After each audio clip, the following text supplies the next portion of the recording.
Hey, what's up, guys? It is Will with Exposing the IWC, and we have a loaded show today. Loaded. Not by design, kind of just happened. Wasn't my plan. I was supposed to stream yesterday, but it didn't happen. A lot of stuff is going on crazy around here. I was supposed to stream at 12 p.m. exact, but when I sat down to start the stream today, I realized, wait a minute, I feel off. Something feels off. Oh yeah, I haven't eaten anything. Had not consumed a damn thing. So I had delayed the stream about 15 minutes. I ran to go get something to eat, came back. I should be good now. Because had I not eaten, I would have been an hour into the stream, probably would have been probably would have had an attitude or something would have been off. So I just know it. Let me go get something to eat. That way I'm not irritable the entire time. But I'm good now.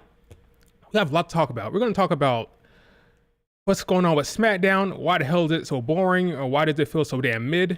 We're going to talk about Mercedes Moné winning 2 belts at Forbidden Door, or winning 1 belt and being 2 belts Moné.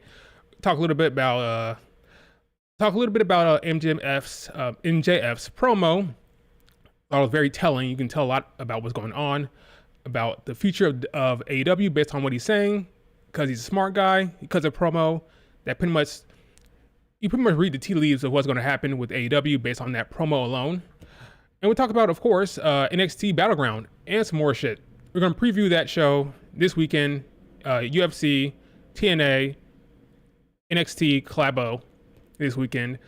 We're also going to talk about Tony Khan freaking hoarding talent. He's trying to win battles against WWE by signing talent with no actual plan. We'll talk about that. We're talking about a lot of shit today. This is going to be a longer stream. But yeah, it's cool, man. That's what we're going to be talking about. I have no complaints about my stomach now. I'm full. Well, semi-full. I can still eat, but I won't be irritable during this entire stream. Do me a favor, like the video, subscribe to the channel. If you are watching this on replay, leave a comment, please. I will read all the comments, like always. And yeah, let's get ahead and start talking about... Where do you want to start?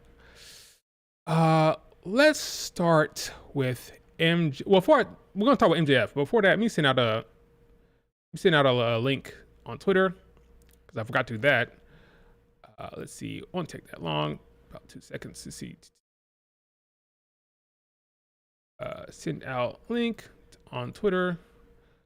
Folks know that I am live now.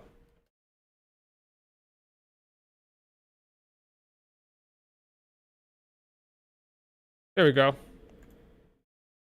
All right, let's start with Maxwell Jacob Freeman. Is that still his name? I'm pretty sure. MJF. I don't watch AEW that much, but I'm pretty sure that's still his name.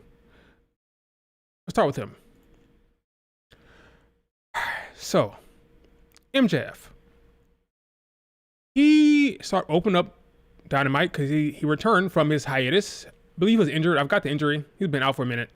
Came out there, no suit, no scarf. We got a different look from MJF these days. A different kind of look from him. Came out with that leather jacket. Nice jacket. Not complaining about it. Looks good. Came out there to cut his vintage MJF promo. Started talking about his merch. Started talking a little bit about Forbidden Door and kind of like being the front man for the company a little bit. You know, we're getting more of a company man MJF these days. I'm not complaining. Do what you got to do. Make your money. He is very much the company man these days, not really the renegade or the rebel. He's kind of like, company man MJF. I'm not complaining about that. Make your money. Him and Tony Khan are on a good standing. I respect that. But he opens up the promo talking about how he's putting everybody on notice, putting the whole locker room on notice. That's what everybody says when they come back from whatever they come back from. I'm putting the locker room on notice. Says that. Start talking about certain individuals. Talks about Okada, and basically says that he's not going to the gym. So basically critiquing his physique. He says that he has all that money, but he can't afford a gym pass. That's basically what he said. Then he moved on to Swerve Strickland and basically talked about his mic skills. Said he can't cut a promo. Well, he didn't say that. Basically what he insinuated, that his promo skills were not great. So we started off with talking about Okada's weight, talked about Swerve's mic skills. Then he moved on to Will Ospreay. Now I wanted you to MJF is a smart guy. Okay, so he's kind of like he's testing the waters to see what he can say about a certain talent and how the crowd is going to react. He starts talking about Will Ospreay, and the crowd very much loves Will Ospreay. He's very much over in AEW. He is the ace right now, probably the top babyface. So he dived into the Will Ospreay conversation, see how far he could take it. Talked about his teeth, his ugly British teeth. But what's interesting about MJF right now, in that promo, is how he listed the names. Right, he started with Okada, moved on to Swerve, and then he went to Will Ospreay. Now, typically in life, in conversation, whether it be a TV show or fiction or even your own dialogue, when you are describing something of importance, you leave the last one that's the most important or the biggest news last, right? That's what you always do. For example, let's say I am returning home and I'm talking to my significant other, and I say, hey, babe, guess what happened today? I found a $20 bill. I met my old friend I haven't seen in years. Oh, and then aliens came down from the sky and attacked us, right? You lead with the weakest thing and you end with the biggest news or the biggest person, right? That's how it typically works in fiction and in real life, right?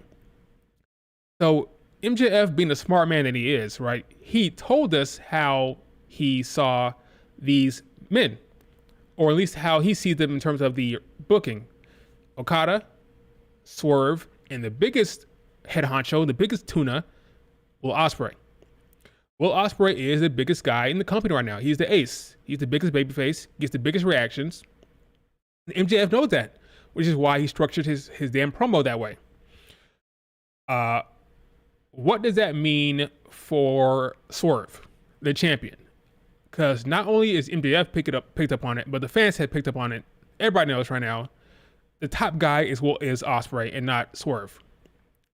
But Swerve is also a babyface, and Ospreay is a babyface. And if we're being completely honest, MJF was kind of sounded like a tweener. But if we're being completely honest, a tweener is a babyface. Let's be honest with it. When it comes to crowd reaction, if you're a tweener, you're typically a babyface. Not last night, but Wednesday night were very much a babyface promo from MJF, right? It was a babyface promo. So you have Ospreay at the top of the babyface ranking. MJF, really, even though he's kind of a tweener, he's a babyface. And then Swerve, the champion, is third in terms of the crowd reaction and the crowd buzz and Tony Khan's booking. Freaking MJF opened up the show. So, what does that mean for Swerve? If I'm Swerve, I am turning heel immediately. Not tomorrow, not next week, not next month, not at Forbidden Door. I'm turning heel right now. He has to do something and something fast, okay? The crowd is not going to be with him. They're going to be with Ospreay. MJF is getting a lot of reactions than him. He's the third down the pecking order for the babyfaces. If he's smart, he would see that coming and transition back to being a heel. He was a heel before. He was a good heel that people liked, enjoyed, which is why he became a babyface. But I think he needs to get ahead of it. This Will Ospreay feud is going to be very telling with the crowd. I believe the crowd will be with Will Ospreay. He needs to turn heel immediately. Not only because of Tony Khan's booking and how he's being treated like a second fiddle to Will Ospreay and others, but because of the dynamic of the roster with MJF coming back, with Ospreay being as hot as he is, it's probably smarter for him to turn heel. Richard, you see Swerve losing to Ospreay at Forbidden Door now. Swerve having all of that matches this quick, is it a good sign? That's a fair comment, Richard. I think he's going to win. At first, I thought, oh boy, Swerve better be concerned because I think they might pull the trigger for Will Ospreay at Forbidden Door. But now that I think about it, I think they'll give it to him, to Swerve. I think Swerve will win. But the He'll protect Will Ospreay with the whole Tiger Driver storyline. How he doesn't want to use the Tiger Driver. They use that a part of the story. Like, in order to beat Swerve, he has to use the Tiger Driver, but he won't do it. Therefore, he loses. I think he beats Ospreay, and then Ospreay beats him at All In. My issue with Swerve, though, I don't like his prospects as a babyface going into that match. I think he should swerve, pun intended, he should swerve and go the route of the heel now. That way it doesn't feel like, oh, I'm turning heel because the crowd turned on me, therefore I'm making a switch. No, get ahead of it so it looks like the part of the story, it looks like it's part of your own thinking, your own storytelling. Get ahead of it so it doesn't look like that way it doesn't look like you're reacting. And you're being proactive, not reactive. Pro, not re. That's the goal in life, to be proactive.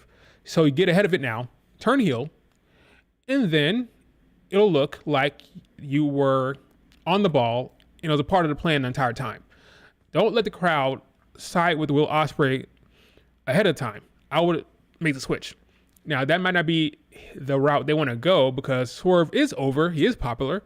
But I think at this rate, Will Ospreay is so popular. He's an ace. Let's not even mess with that. We know where this is going. Will Ospreay will beat Swerve. Or are we kidding, right? So we know what's coming. Let's get ahead of it and have Swerve turn heel. That's what I would do. Because this Forbidden Door match, the pop is going to be with Will Ospreay. I could be wrong. But if MJF is listing Will Ospreay last in his promos, highlighting the significance of Will right now, he is the big guy. He's the ace. Tony Khan's booking is placing Will Ospreay as the ace. Swerve, he's trying his best here, but I think with this booking of him against Ospreay, he needs to just go heel, be the bad guy, and embrace it before the crowd turns and it looks like he's being reactionary. That would be my advice. He can do what he wants to do, okay? He wants to be a babyface, that's fine. I think MJF and Ospreay will be placed ahead of him on that babyface picking order. So right now, I would go heel, be the top guy heel champion. But that's just me. I wish Swerve all the luck. I think it's going to be a rough couple months for Swerve with this booking with Will Ospreay. That's just me. Ultimately, the MJF promo was not the best. It was kind of low-hanging fruit. Talked about the man's weight. Talked about Swerve's mic skills, which is not... I think Swerve's mic skills are fine, so I don't know where he's going with that one. Then he brings up Will Ospreay's teeth. It is what it is. It was fine. The promo was fine. Not very compelling from MJF. I've seen better. Hopefully, they'll be better going forward. It is what it is with MJF at this point. It'll be interesting to see what happens with Swerve after he loses the title. Now, if he gets ahead of it, like I was talking about before, and he's a heel, then you can do some stuff with the heel Swerve. I don't like the prospects of babyface Swerve losing and then continue to be babyface. I think he should turn heel. But yeah, if he's a babyface, it'll be interesting. Because I think Tony Khan has his new toys. He has Ospreay, and he has returning MJF, which leaves Swerve at number 3. You don't want to be number 3. We want to be 1 or 2. So I would go the heel route. No, Swerve is not a heel. No, he's not. With him and the crowd doing all this, no, he's a very much a babyface. He's a babyface. That needs to change, in my opinion. He's a face. I think right now the crowd loves Will Ospreay even more than MJF. I think even last night, I keep saying last night, even the other night when MJF was cutting his promo on Will Ospreay, he said bruv, and the crowd started chanting bruv, bruv, bruv, bruv. They love Will Ospreay. He's Mr. AEW right now. Mr. Company Man, even more so than MJF. I think you know where this is headed. You know where this is going. Will Ospreay is going to get that belt. Swerve needs to be heel immediately. That's just me. That's what I say. But yeah, not the best promo from MJF. Could have been better. Low-hanging fruit. Ultimately, it kind of told us where this is going. and let us get us some insight on the thinking of MJF, who is very much a smart guy when it comes to the business of wrestling. Okay, let's move on from MJF promo, because this is going to be a longer stream, so I can't spend 20 minutes talking about MJF. Let's move on to Mercedes Moné. Oh yeah, by the way, Rush, how do you want to say his name? Rush is MJF's next opponent. He is very much a heel. He'll be facing MJF as a babyface in that dynamic. They'll give him the what chant, which was kind of annoying. The foreigners getting the what chant. Now, he went out there talking crap about the United States, so typically that lends itself to the what chants. But it is what it is. I'm sure that match will be fine. It'll be a good match, Rush versus MJF. But ultimately, it's about what comes after that. Let's move on to Mercedes Moné. Now, Mercedes is scheduled to have a Forbidden Door match against Stephanie Vaquer. Now, Stephanie Vaquer is currently the New Japan Strong Women's Champion. This is the belt that Mercedes Moné was supposed to have all along. So we all knew where this is heading. Well, at least I knew. Mercedes Moné is going to beat Stephanie immediately. And I mean immediately at Forbidden Door. I don't think Stephanie has held the belt that long. I think less than a month. No, she got it from her in March. She beat Julia in March, right? So it's been like 3 or 4 months. But now that Mercedes Moné is healthy and ready to go, the first match, she's dropping it to Mercedes Moné. Stephanie Vaquer was always a transitional champion. She was always going to drop the belt to Mercedes Moné. They gave her the belt because Julia left Stardom, right? That's what's going on here. Because Julia left Stardom, had she stayed at Stardom, she would be dropping the belt to Mercedes Moné also. Julia has talked about how this belt has been made for Mercedes Moné. They made it for her, right? When they first signed Mercedes Moné, they had her take the belt off of Kairi Sane. And the belt, I mean what belt does, let me get the right name for this belt that Mayu currently has.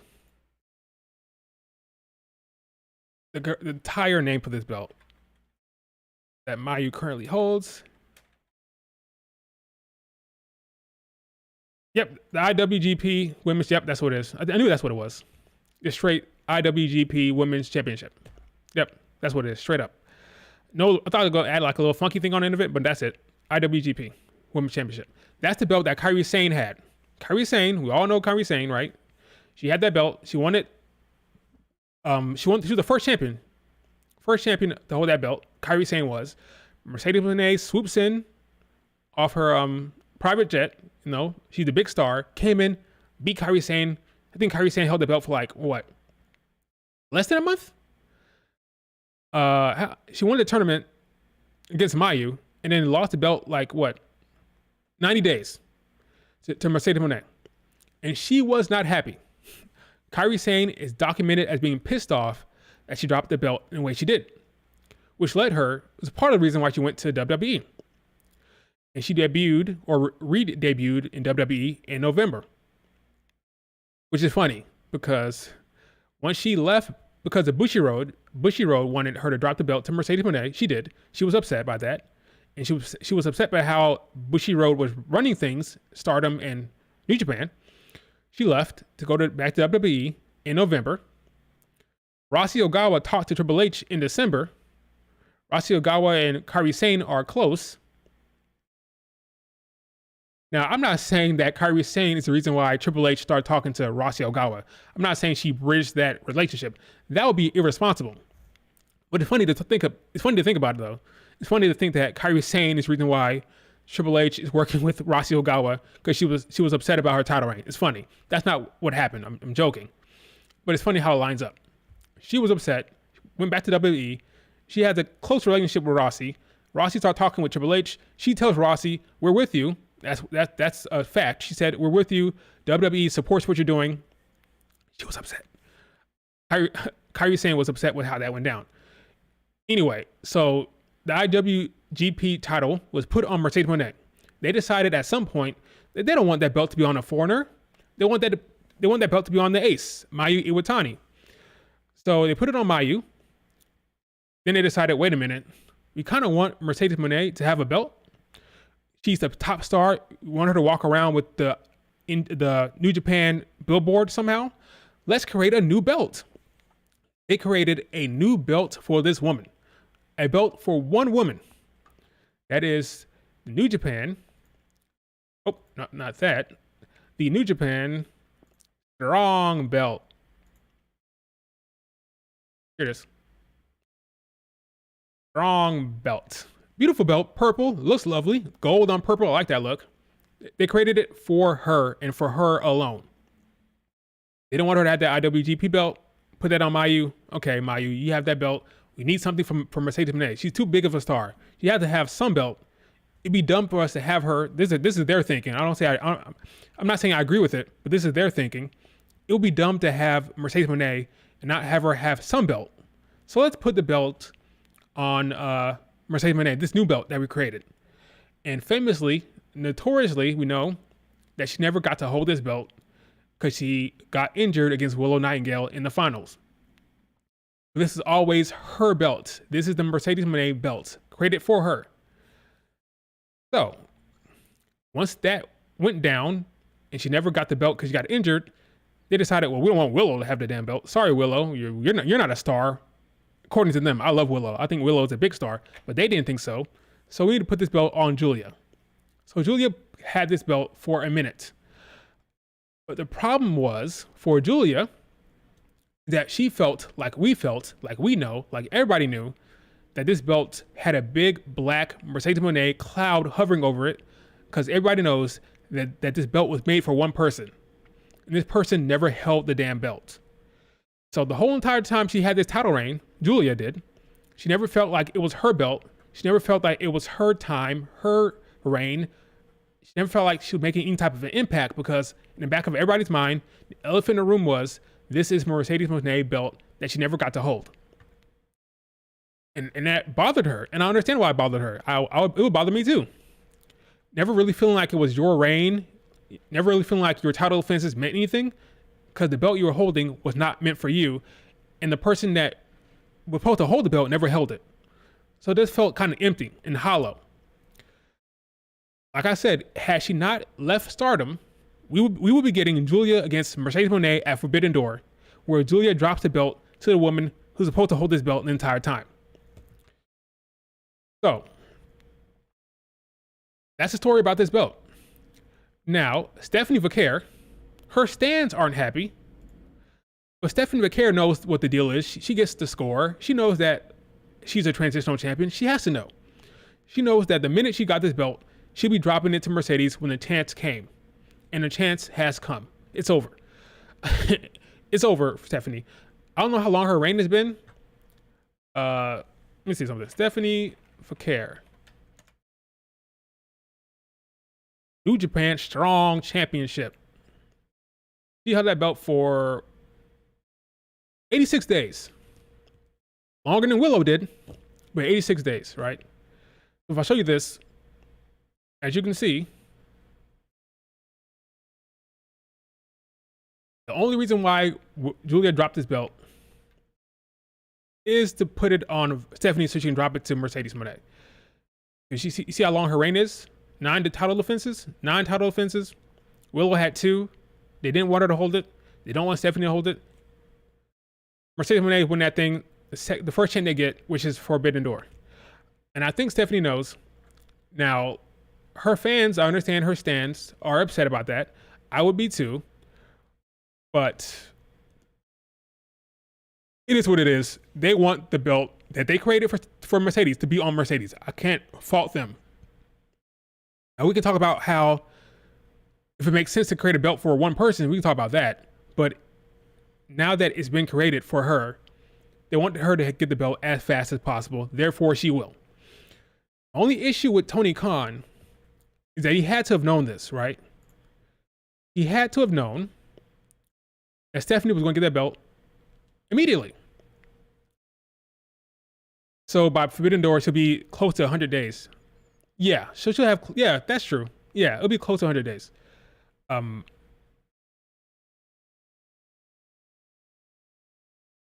am I the only person who am I the only person that these AEW matches graphics are, I don't know, a little bit overfilled, kind of messy? I don't hate these graphics. I think they're fine. My biggest issue with Tony Khan's booking is that he knew that this would be the case. He knew that he had to have known that Stephanie will be facing Mercedes Moné at Forbidden Door.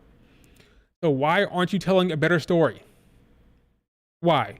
The story now for this match is, hey, I'm Stephanie, I'm a badass, and Mercedes Moné, you're a badass. Let's wrestle and put the title on the line. I'm sorry, both titles are on the line, the TBS title and the New Japan Strong Belt.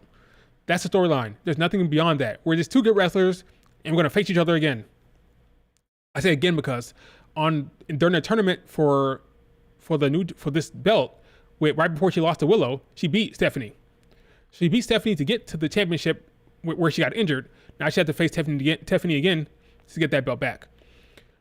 Why not tell some type of a story here? I don't know. There was a freaking angle where somebody attacked Mercedes Moné, right? They gave that to Sky Blue. It was supposed to be Chris Statlander, clearly. Chris Statlander was supposed to be the person that attacked Mercedes Moné, but they pivoted and they switched it to Sky Blue. If you knew that ahead of time, why not book it so that Stephanie Vaquer was the one who attacked her backstage? It's right there for you. Stephanie can say, I want you, Mercedes Moné. I hated that you beat me last year. What was last year, right? Yeah, last year in that tournament. This is my revenge. I'm coming for you. I'm going to put this belt on the line. I'm going to take your belt as well. They had it right there. She was at Dynamite last week. Why not book it so that Stephanie was the mystery person that attacked Mercedes Moné? It's right there for you. But instead they did Sky Blue, did a random Sky Blue match. They scrapped that storyline when they could have used it for Stephanie. I don't understand this man's logic. I don't understand his reasoning, but you can use storylines there to elevate this match. This is your big pay-per-view match. Why not use that angle? But instead they gave it to Sky Blue. It makes no sense whatsoever. It seems like she defends her title every weekend or every Wednesday. Well, she won't be defending it next Wednesday because she'll be facing Stephanie Vaquer's teammate or her tag team partner. If you didn't know, Stephanie Vaquer is a tag team champion as well. She's the women's champion of CMLL and a tag team champion of CMLL. And her tag team partner will be facing Mercedes next week. So Mercedes will beat her. And that'll be part of the storyline, I guess. I mean, why are they facing each other? Just because? Okay. She's my tag team partner, so face her. That's not a story. That's just facing her by association. They could have told a story with the attack. They could have. You could have had her tag team partner be the one that attacked her backstage. You could have done anything. But instead, they are doing nothing and bare bones storytelling for Tony Khan and AEW, which is why folks are complaining. But let me be quiet because apparently I'm watching the content, okay? I'm watching it. They're not telling these stories with this match.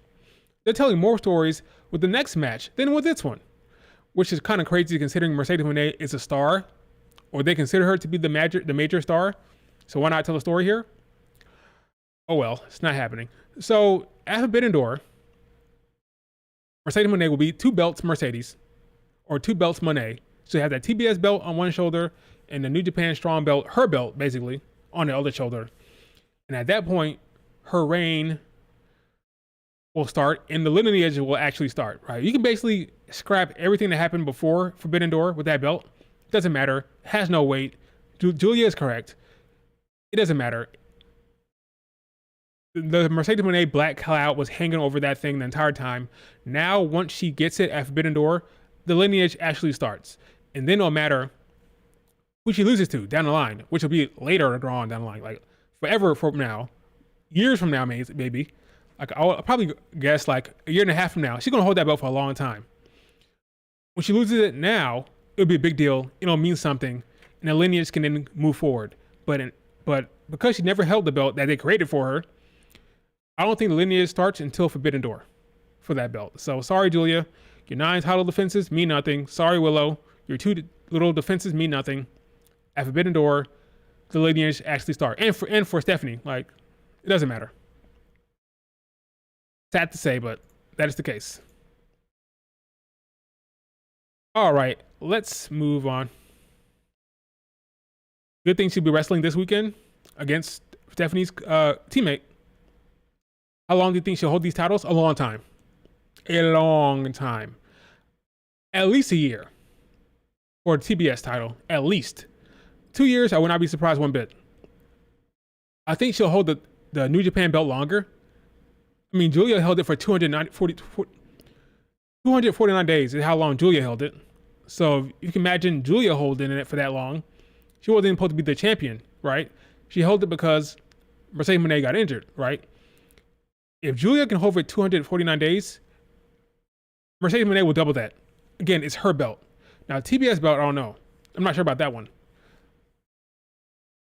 In my mind, you think you want Mercedes Moné to go after the top belt, the A belt. Right now, the TBS belt is the A belt because Mercedes Moné is holding it, but the A belt is supposed to be the AEW championship. You would think you want her to get that one, but I don't think so. Not the way Tony Khan's booking it. So I can see them having Mercedes Moné hold the TBS belt for over a year, and this belt 400 plus days for the New Japan Strong belt for sure. 400 plus days. For sure. All right, let's move on to the next topic, which is the other women's Forbidden Door match, which is Toni Storm against Mina Shirakawa. Now, I want to be careful here because I don't want to hate. I don't want to sound like I'm hating on this match because I'm not. I have not been enjoying this build. This actually has a build, unlike the other match. Unlike the Mercedes match, this one actually has a build, but I've not been enjoying it at all. Toni Storm is a goofball, and her character is I can't take her character seriously. Not a champion, at least. You have this Mina Shirakawa coming in, and she's like, very much. The storyline here is basically, let's be honest, the storyline is a 3 lesbian love triangle. That's what it is. Lesbian love triangle. I'm not hating on it, but that's what the story is. And that's the minimal story. There's nothing beyond that. There's no layers to it. Hey, Mariah May is mine. She's my friend, not yours. And yeah, that's it. She's my friend. No, she's my friend. That's the extent of the storyline here. It's been going on for months. Months and months on this bare bones, one note storyline. She's my friend. No, she's not. She's my friend. That's it. This entire storyline has been that. At least it is a story, unlike the other Forbidden Door match, Mercedes Moné and Stephanie. But at the same time, I'm not moved by this storyline. It's basic, it's generic, and it's kind of bland. Now, luckily for them, Toni Storm is an entertainer. She's a show woman. And Mina is also an entertainer. She's a show woman. So they're trying their best to make it interesting and hype it up by pressing their faces into their bosom. I mean, that's what they're doing. Crowd loves it. The fans love it. It's very much mimicking a lesbian love triangle. So those folks who love that are loving that. It's cool. I'm not hating on it. Just kind of one note, one layered storytelling that isn't really that compelling. And ultimately, there's no story here beyond that. Mariah May has been riding the fence the entire time. Oh, I'm with Toni Storm. No, I'm with Mina. No, I'm with Toni. I'm with Mina. She had to make a decision. She riding the fence. I would hope, for the love of God, at Forbidden Door, she makes a decision. Make a call. Pick one. For the love of God, pick one. It's a 1940s cartoon character. Yeah, that's what it is. Mina. Mina Shirakawa. It's a yeah, that's what it is. There's no story here beyond that. Very small storyline here. Very thin storyline. No layers to it. I would sincerely hope that Mariah May makes a decision. Please pick somebody and let's move on. Because everybody keeps talking about how Mariah May is supposed to be the woman who's going to take the belt off Toni Storm. She's going to beat her at All In. It's been a long storyline with no real compelling twist. If that's the storyline, is she going to beat Toni Storm? Okay, but can we get along with some tension? Can we do something? Right now, there's no real tension between the two. People are predicting that she's going to win the Owen and then challenge. Once she's the number one contender, she's going to challenge Toni Storm at All In. Great, but we got a long way to go. We've come a long way without minimal dynamics. It's just been a static storyline, static. I guess they're gonna rev it up here soon, but on the way to this All-In match between, well, hypothetically speaking, this All-In match between Toni Storm and Mariah May, it has not been compelling. It's been very static storytelling. I would hope now, going forward, please, for the love of God, after Forbidden Door, we crank up the storyline, actually do something with Mariah May and Toni Storm, because their stuff has been very static. Right. Thank you, Maya. There haven't been any real story beats or any like story points that lean towards a Mariah May turn on Toni Storm. They'd be dumb as fuck to have Toni Storm turn a heel. Toni Storm is the babyface here. You need to have Mariah May turn on Toni. But when is that going to happen? I just don't know. I just don't know when it's going to happen. I would hope sometime after Forbidden Door, because we have All In coming up. So I'm guessing Toni Storm will still support Mariah May. Mariah May will then go into the Owen, win the Owen Hart tournament, and then turn heel on Toni Storm. Even though Toni Storm is technically still a heel, kind of, but not really, because she's beloved. She's like a tweener at this point. She's a heel who loves Mariah May, so it's endearing. But at some point, you have to make a call and have Toni Storm turn babyface fully and have Mariah May backstab her in the back. Backstab her in the back. Backstab her. Do something, okay? Another problem I have with the storyline is the world title is on the line. The AEW Championship. I don't know why you're doing that, considering it makes it more obvious. Had the title not been on the line, had it been a non-title match, I might think, maybe Mina wins here. Because I know they're not going to put the belt on Mina, she's going to lose. Nothing in this story is about the title. Nothing in it is about the title. It's all about Mariah May and this love triangle. So I don't know why you even put the belt on the line. It didn't need it. The storyline had nothing to do with that belt. Nothing to do with it. Nothing. So I'm not sure why he did that. It just makes the outcome more obvious to me. It's more obvious now. They did not have to do that. They didn't have to do it. They could have had it be a non-title. It would have been more compelling, more interesting. We won't know what happened, but because they had to put a belt on the line for some reason, we all know that Toni Storm is going to win. I guess the compelling thing here is, well, we hope that after the match, Mariah May will have to make a fucking decision. I would guess that she will pick Toni Storm, make Toni Storm feel good, and then the backstabbing will come later. Once she has Toni Storm and her affection, and once she picks Toni Storm will really love and fall in love with Mariah May, and that's when her guard will be down, and then she will then stab Toni Storm in the back. I would assume. I can only hope, because right now it's been static storytelling with no actual payoff to anything. So let's see if that happens. Honestly, that's the only thing that's really holding my interest. Sitting there watching this thing like, okay, the same thing over and over again. When is the turn going to happen? When is the turn going to happen? The only reason why I'm watching it at this point. We'll see when it happens. Maybe have Paige beat Toni at All In. Well, in my mind, when is the Owen? I thought the Owen tournament was before All In. I know that Paige is probably the number one contender now, right? Well, it depends. They don't have to do it at All In. They can do Paige against Toni Storm at All In. They could. And then have the Mariah May match happen after. It just depends on when they want to do the Mariah May Toni Storm match. I don't know when they want to do that. When's the right time? All In? All Out? I don't know. When is the Owen? Owen Hart tournament.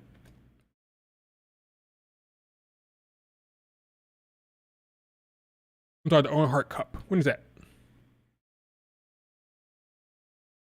July 10th? Coming up here very soon then, right? It's my understanding that the winner of this thing gets a title shot, so have her win the Owen, come number one contender, and then she beats Toni Storm at some point. I don't know. I don't know. It's not that compelling, honestly, so we'll see what happens. But that's that. Let's move on from Toni Storm and Mina Shirakawa and talk about Braun Breaker. Now, good old Braun Breaker is in the news recently. Why? Well, apparently, WWE are smart and have eyes, and they see this man as a big, massive star.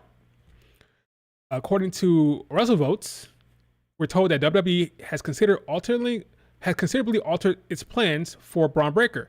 The second-generation superstar has impressed many higher-ups in his short time on Raw. A source states that Breaker is stated to be a major focus heading into the Netflix era. Now, this is something I talked about before. I think Becky Lynch is coming back for the Netflix era. So it's a big deal. Monday Night Raw on Netflix is a big deal. And I think Becky Lynch will be back for that. But this is about Braun Breaker. His speed, his pedigree, his size, his athleticism, they love it. And they're changing the creative for him. Now, I thought originally that Braun Breaker was going to get traded to SmackDown. I thought AJ Styles would go to Raw and Braun Breaker would go to SmackDown. But based on what I'm seeing here with AJ Styles, that's not the case. They have more in store for AJ at SmackDown. So maybe Braun Breaker stays on Raw and he gets a massive push. It's interesting because the IC title has Gable in there right now. Maybe he gets pushed to the top right away. Maybe he's a contender for the Royal Rumble. Maybe, I don't know. I like Braun Breaker. He's probably my favorite male wrestler right now. He has it all: the look, the size, the athleticism, explosiveness. And I'm happy that they see in him what I've seen for the longest time: a superstar talent, a main event talent, and a WrestleMania level talent. So good for Braun Breaker. He is right up there with the best. Future world champion for sure. I think that this man has all the tools, everything you need to be a successful WWE superstar. And he's going to be the top guy not far from now. I'd say in a year or two, top guy. Maybe you start him off with the mid-card title, but he's going to be winning Royal Rumbles. He's going to be facing the Codys of the world, the top stars. He has everything you need. Freak athlete, good on the mic. He may even be a Paul Heyman guy. That's what I would do. Once you're done with Paul Heyman being with the Bloodline, I would put him with this guy, Paul and Braun Breaker. We saw a little bit of it in NXT. That relationship, that dynamic looked good, looked right. I would have Braun Breaker come with Paul Heyman. He doesn't need it, but it'd just be good storytelling because Paul Heyman is one of the best on the mic. So why not do that? Braun Strowman against Braun Breaker would be awesome. It would be. And I would have Braun Breaker winning that. For sure. So I'm happy for Braun. Good shit. My question is, when do you guys think Braun Breaker will win his first title? Will it be a mid-card title? Will it be the world title? And when will that happen? Will it happen this year? Is he a candidate for Money in the Bank? Maybe that's what they mean when they say change his when talk about changing his creative. What if he wins Money in the Bank? That'd be huge for Braun Breaker. This man beats Gunther. He beat Gunther. So this guy, so in his history, he beat Gunther. He's beaten Ilya. This guy is a powerhouse and has a real pedigree behind him, especially with his being a second generation superstar. So I can see him winning Money in the Bank and then beating Gunther down the line or cashing in on someone else. I can see that for sure. Yep. King of the Ring next year is another good call. I can see that as well. Big plans. Basically now, after hearing this and seeing how he's adapted, any big match he's in, he can win it. Rumble, he can win it. Chamber, he can win it. King of the Ring tournament, he can win it. Money in the Bank, he can win it. He's that type of superstar. He's that type of talent that no matter what he's in now, I would not be shocked if he won it. He's been placed above everybody who's been called up. Carmelo Hayes, Ilya, Even the recent call-ups, the younger guys like Grayson Waller, even somebody like Austin Theory, I believe Braun Breaker has been placed above them all. Of all the young guys, he's at the top of that list, according to the brass and according to me as well. I like Braun Breaker a lot. Like I said, he's probably my favorite male wrestler. So my faves for the women, Bianca Belair, and my faves for the men right now is Braun Breaker. I like him a lot. I think his booking will be stronger than everybody else's. And that includes Carmelo Hayes and that includes Ilya. I think his booking will be stronger than all of them.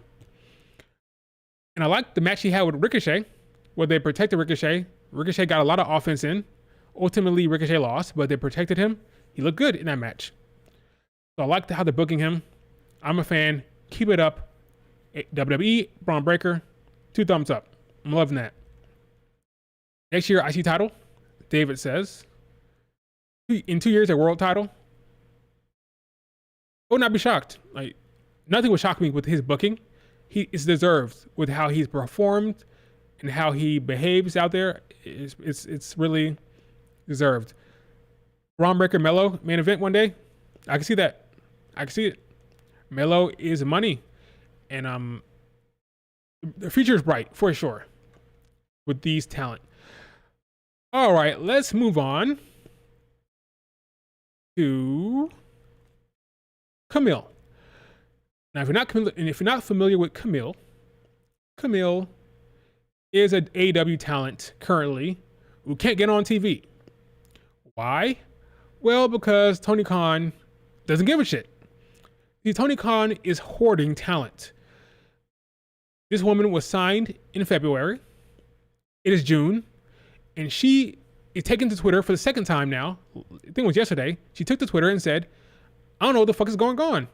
Matter of fact, let me pull up this damn tweet here. I think I have it bookmarked. I could be wrong. Here it is. I feel for good old Camille here, Brickhouse Camille, because she wants to wrestle and she can't get on TV. Now, this is the second time she's done this. So somebody tweeted, do we have to wait 813 days to see you in the ring again? 813 days is the amount of time she had the belt when she was the NWA champion. That's how long her reign was in NWA. Like, it spanned 2 years. She had a long ass reign in NWA. And she says, at this point, it may be a possibility. Wow. This is the second time she's done this. She deleted it, of course, because, but I believe she's doing this to get the word out online to say, what the fuck is going on? She's done it twice now. She wants to know what the hell's going on with her booking. She wants to get on TV. They're paying her, but she's not getting any type of direction or any type of communication. She didn't know what's going on. Now, this is happening to her because Tony Khan is hoarding talent. He wants to win the day. And by winning the day, I mean he wants to win the signing. So the WWE offered her a NXT contract. That was offered to her.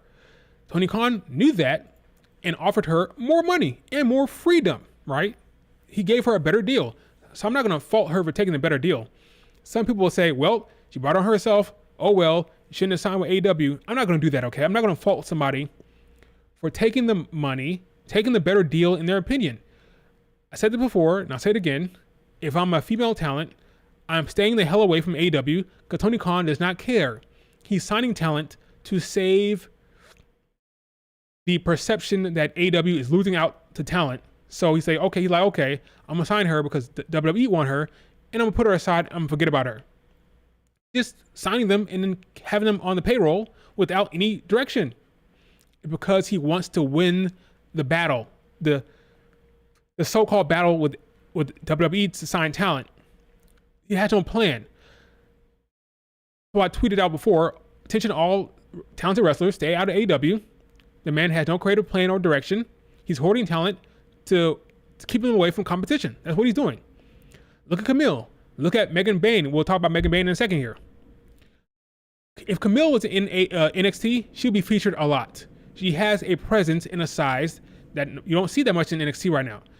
Who are the bigger girls in NXT right now? Who are the big girls? Lash Legend, who is like 6 foot tall, and Easy Dame. Those are the bigger, stronger girls. That's it. Camille goes into NXT. She brings a different vibe. She's older, has a different type of presence. She would go straight to the top of the card just on her presence alone and her vibe. It's a different thing. She brings something different than typically you'll see in NXT. Now, I'm not going to front here. When I first saw Camille, I watched many of her YouTube videos. I watched a lot of her content. I watched a lot of her matches online, full matches. I thought she's solid in the ring.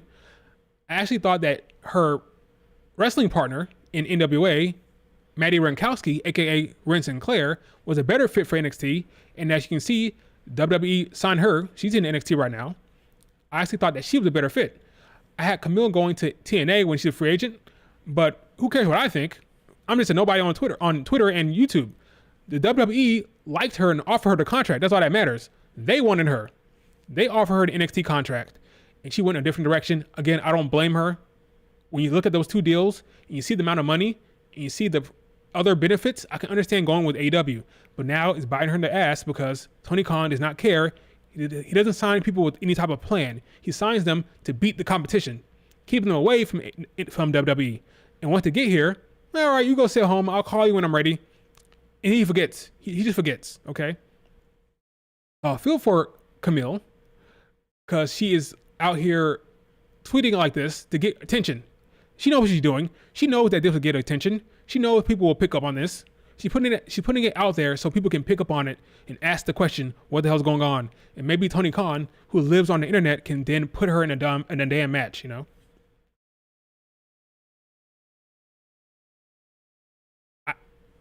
Go look at my Danielle. Go look at my video I put for the top 5 free agents. I had Camille going to TNA. I had her going to TNA. I thought it was the best fit for her at the time. But she went with the AEW, and WWE wanted her as well. So she would be better positioned in NXT. She would be. She'll be featured every week. NXT is the place to be for women talent. They're featured every week. They get backstage segments. They get mic time. They get ring work. She would be all over TV right now had she been in NXT. But she went a different direction. I don't blame her. But I just hope that women going forward can pay attention to what's going on. Because Tony Khan is signing women to beat the competition rather than having any type of direction or plan for them. And it sucks to see that. She definitely would have been in a better position had she signed with NXT. Tony Khan is collecting the stones. He worse than Thanos. Yeah, he's collecting the Infinity Stones and doing nothing. At least Thanos had a damn plan. It was a diabolical plan, but he had a plan, right? Tony Khan doesn't have a damn plan. So there's no plan here.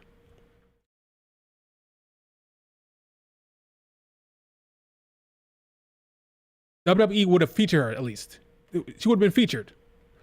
Whether she fit in well or not, she would have been featured because WWE featured their talent when they signed them. Look at Ren Sinclair. Ren Sinclair recently signed, aka Maddie Rankowski. She's in NXT. She's getting matches. She's on Level Up. Even if you're not being featured regularly on TV, like even not being featured on TV a lot, you're getting matches via Level Up, via dark matches, via house shows. They use their women talent. Even if you're not going to be on freaking NXT live on Tuesdays, you're getting matches. All those women down the card are getting matches in different ways. They're not even using Camille. It's one thing if they had Camille like on dark shows or dark matches or in ROH. They're not using her at all. That's the difference. They're not even using her, period. Look at Athena. She got locked behind an ROH paywall. Yep. Athena is arguably the best wrestler they have. You can say Mercedes Moné and Athena. Those are probably the best wrestlers in ring. She's behind a paywall in ROH. If I'm booking Dynamite, Athena is not on Dynamite. Ain't no way in hell I have Athena on my roster and I'm putting her on the big show. She's arguably the best in-ring wrestler between her and Mercedes Moné. And she's not featured on Dynamite. She's on ROH. She championed, granted, she championed, but she's behind a paywall on ROH instead of being on the top show. Doesn't make any sense. So, Level Up is before NXT, right? So she would have been featured at least. So I feel for Camille. I'm not going to people who say, "Oh, serves her right." No, she thought she was going to a place that gave her the best opportunity. I would never fault somebody for taking the money and taking the better offer. It just sucks because she's now sitting here in this position with no direction, sending out freaking tweets to get attention, so people are banging the door about why she's not being featured, which is unfortunate. Which is really unfortunate. And don't even get me started on the one and only Megan Bayne, who I am a massive fan of. Megan Bayne has been signed for over a year. She went to Stardom, had success, wrestled the likes of Julia and Utami and great wrestlers in Stardom, left to come back to the United States, and she's doing indie shows. She's been paid by AEW and not being featured. Let me show you something real quick. Megan Bayne is fantastic. She's a fantastic wrestler. She's another person that was, if she was in NXT, she'd be pushed right to she'd be in a good position because she has a different type of build, different type of size that you don't see very often beyond your Lash Legends and your Easy Dames. And she can wrestle her ass off. She has the beautiful running lariat she does. Great in ring. Go watch her match. Twitter search Julia versus Megan Bayne. Watch that match. She's fantastic in it. Fantastic match. She's great. And she's wrestling on the indies right now because she can't get on AEW. Check this out. Check this out. Here's another show she has. She's wrestling for GCW, right? Here's a GCW match here that she's being advertised for. She's being advertised for this show that she just did recently. $10 to get in. $10 at the door. Wrestling on the indies. Why? Because AEW is not booking her for some reason. You have somebody that looks like this. Looks like a goddamn glamazon. Athletic, strong. Look at this woman. You can't find a place for this on your programming? You can't find a place for Megan Bayne? She's wrestling on the indies. Anywhere she can go, she's wrestling. She's wrestling dudes. She's wrestling freaking Speedball here. It might not be Speedball. It's actually Mike Bailey. It's not Speedball. But she did wrestle Speedball not so long ago, I think. Look at this woman. Look at this. Look at this strength. Look at that athleticism. Tossing this woman around.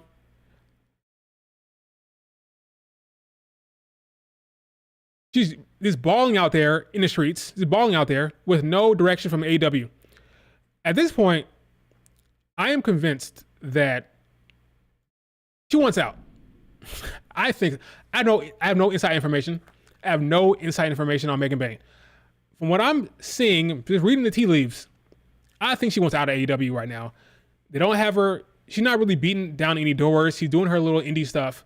She's being paid by AEW, but I think she was waiting out her contract. She's waiting. TikTok. Every time, just waiting and waiting for her contract to be up. I think she wants to go back to Japan potentially.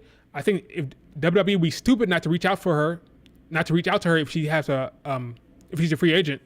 I would in a heartbeat. She's damn talented, and she's a bigger girl, and she can move. I think Mari Gold and Rossi Ogawa probably want her back. Rossi Ogawa brought her up not too long ago in an interview. We're making a comparison to another wrestler. He brought up Megan Bayne. They love her over in Japan. I think WWE would be interested. According to Corey Brennan of Fightful, WWE would be interested. I think she's just waiting it out. She's just waiting. She's just waiting. I can't understand this. I just can't understand this woman, Megan Bayne. Say what you want about Camille. I think she's fine in the ring. I think she's fine. Megan Bayne, I think is great. I think she's really good in the ring. And she's not being used at all by AEW. I think Megan Bayne wants out at this point. I don't blame her.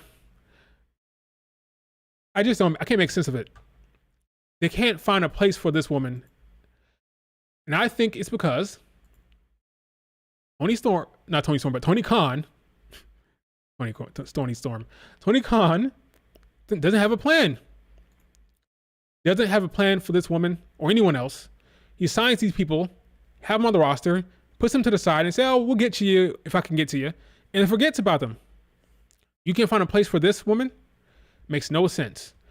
It's easy to book this type of talent. It's easy because she's so good. She has size. She has a presence. She looks like a star.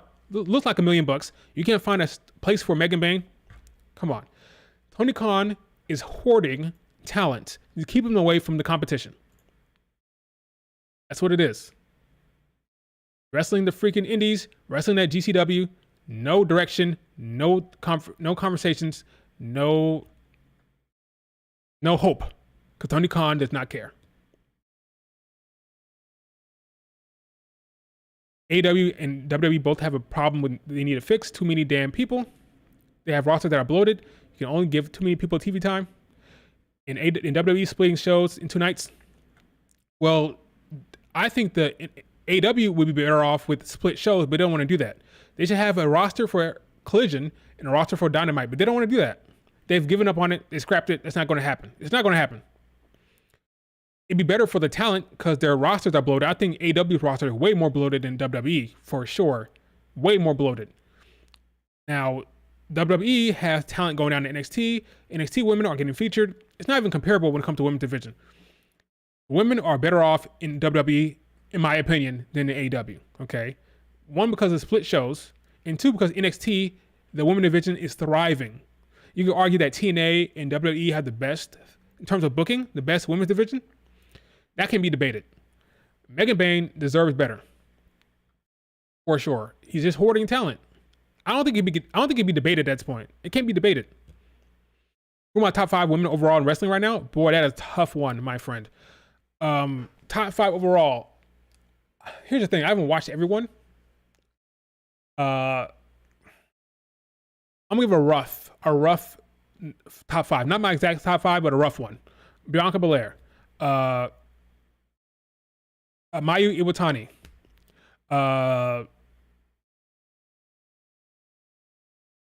Athena. Mercedes Moné. And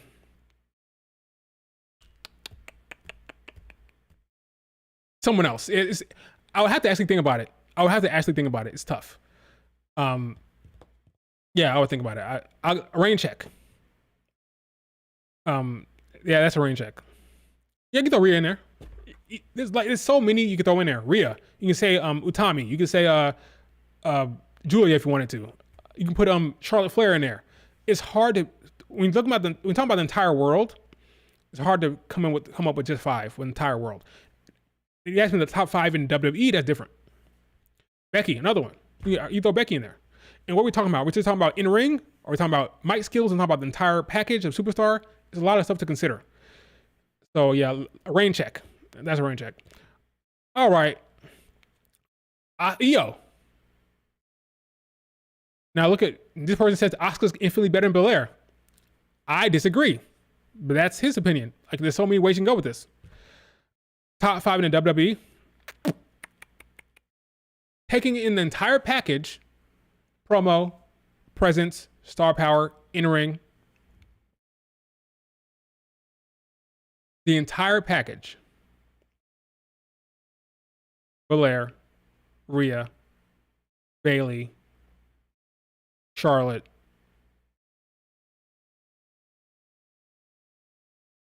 Becky. Yeah, that's my 5. That's my 5, 6. I'm taking to it. Same thing. It's the same thing that John Cena said. Bianca, Rhea, Bayley, Becky, Charlotte Flair. That's my top 5.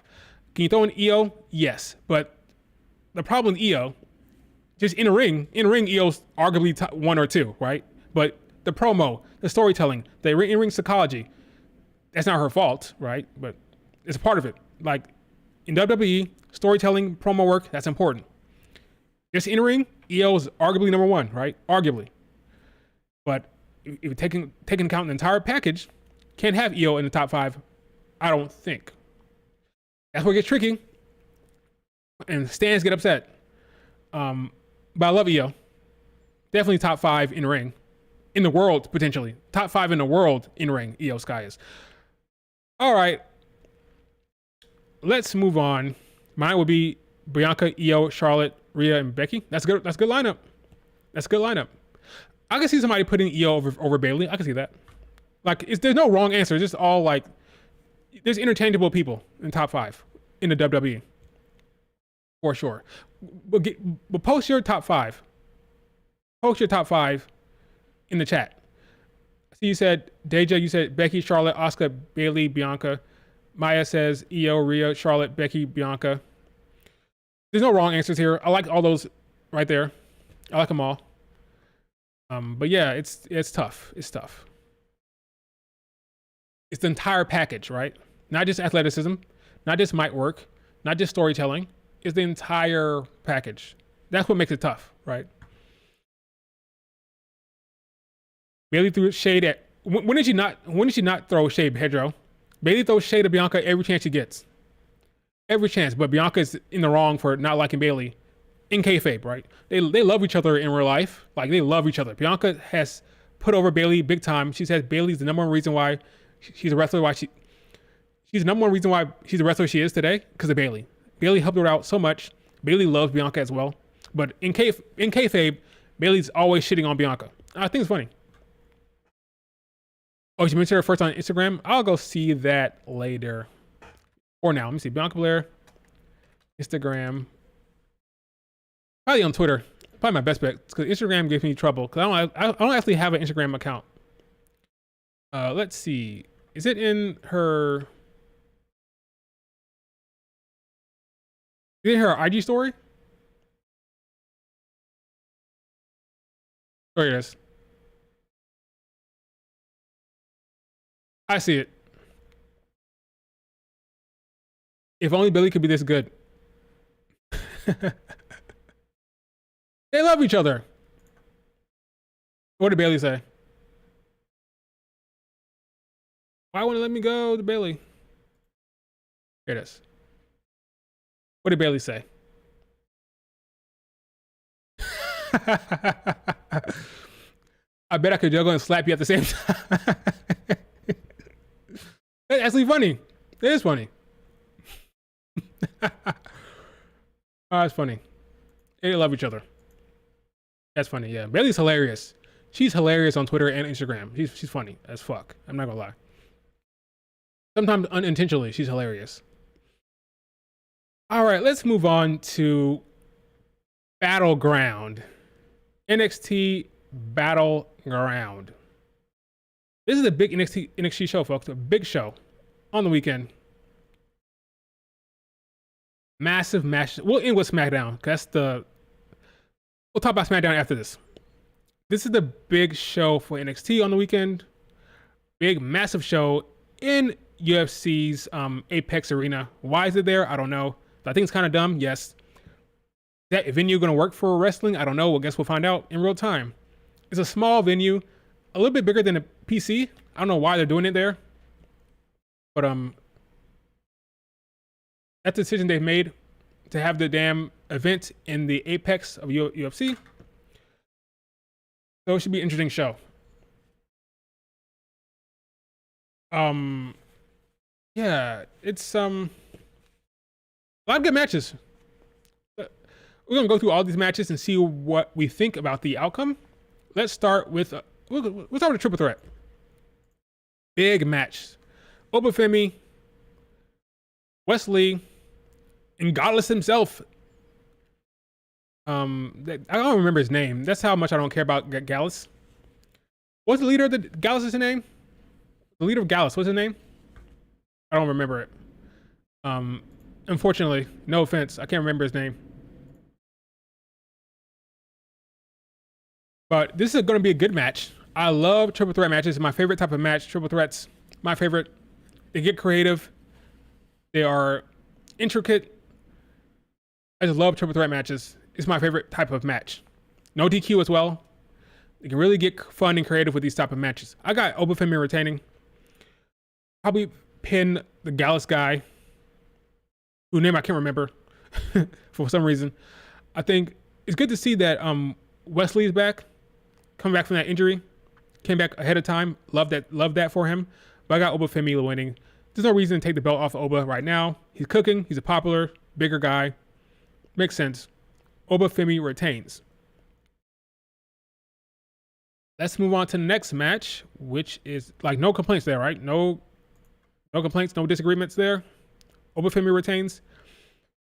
Tag team match between Nathan Frazier and Axiom in the OC. I have the OC winning here. Got the old guys beating Axiom and Nathan Frazier to get those tag team belts. I think it's time to give them something. They've come to WWE. The OC have. They're heels now, full on heels. You'll see them tonight on Smackdown. They were helping AJ Styles keep the security away while AJ Styles beat the shit out of Cody Rhodes last week, right? They're heels. They put in the work. Let's give them some respect. Let's give them a run here. I say the old guys, the OC, beat Nathan Frazier and Axiom and become the new NXT Tag Team Champions. This won't hurt Axiom and Nathan Frazier at all. They'll be fine. They'll win it back eventually. But I think it's time to give these guys the belts. Give them something, you know? I got the OC winning. They don't want none. Exactly. Give them something. Agreed. We all agree? OC winning? We all agree? OC, the OC. Yep. That's how I see it. Give the damn belts to the OC. It's time. They put in the work. The old heads need a run now. Moving on to the next match. It is the 6-women ladder match for the new North American Women's Championship. This is a big one, folks. It's a big one. I'm looking forward to this. 6 talented women. These women are very talented. They can all go. 5 of the 6 are women of color, which is I'm not sure I've seen that before. NXT is cooking. These are the feature faces of WWE here. And I think, let me tell you who's not going to win. Michin has a storyline with Nia Jax coming up on SmackDown. Michin is not going to win. Jada Parker, as talented as she is on the mic, great talent on the mic, charisma out the wazoo, such a bright future. She's not ready to be a champion. She needs to come along in the ring. She's very green in the ring. Not going to make sense for her to be champion right now. So no Jada. And then right now, I'll say I can see the other 4 winning. I can see it. I'm going to take Kalani Jordan out of there right now because I think Kalani Jordan and Sol Ruka are both baby faces. Right now, I think on the pecking order, I think Sol Ruka is above Kalani Jordan. They're both those white meat baby faces that you want to root for, but by white meat, I just say by that I just mean they're baby face, like through and through baby faces. No heel tendencies at all. That's all I mean by that. Sol Ruka is above her on the pecking order right now. She scored the highest on the NXT Combine. I would say that of the 2, Sol Ruka is most likely to win, so I'm gonna take Kalani Jordan out of there. That leaves Last Legend, Sol Ruka, and Fallon Henley. Last Legend is coming off of that storyline with Trick Williams and Noam Dar. I think I'm just gonna say it. Fallon Henley. I think Fallon Henley is winning this. The one white chick in the group, I think she's gonna win, and I think she's gonna deserve it. She put in the work. She's been like the person who's been a steady hand on the entire time. She's been the top babyface for a while. She made this recent heel turn, and I think she has put in the work down in NXT. It's time to reward her with the belt. She deserves it. I think Fallon Henley can hold that belt. She's a heel, and because there's so many more top babyfaces like Kalani Jordan, Thea Hale, Sol Ruka, there's so many top babyfaces down there. I think it's smart to put a belt on a heel and have a run with it, especially somebody like Fallon Henley, who could have been called up. She could have been. So I think you put it on her, reward her hard work for all of these last few years, getting that cowgirl gimmick over. I think Fallon Henley wins this. I can see. I don't think Sol Ruka is going to win it. She could, of course. She's probably the strongest booked in terms of like power scaling. She's booked strong, so I can see that.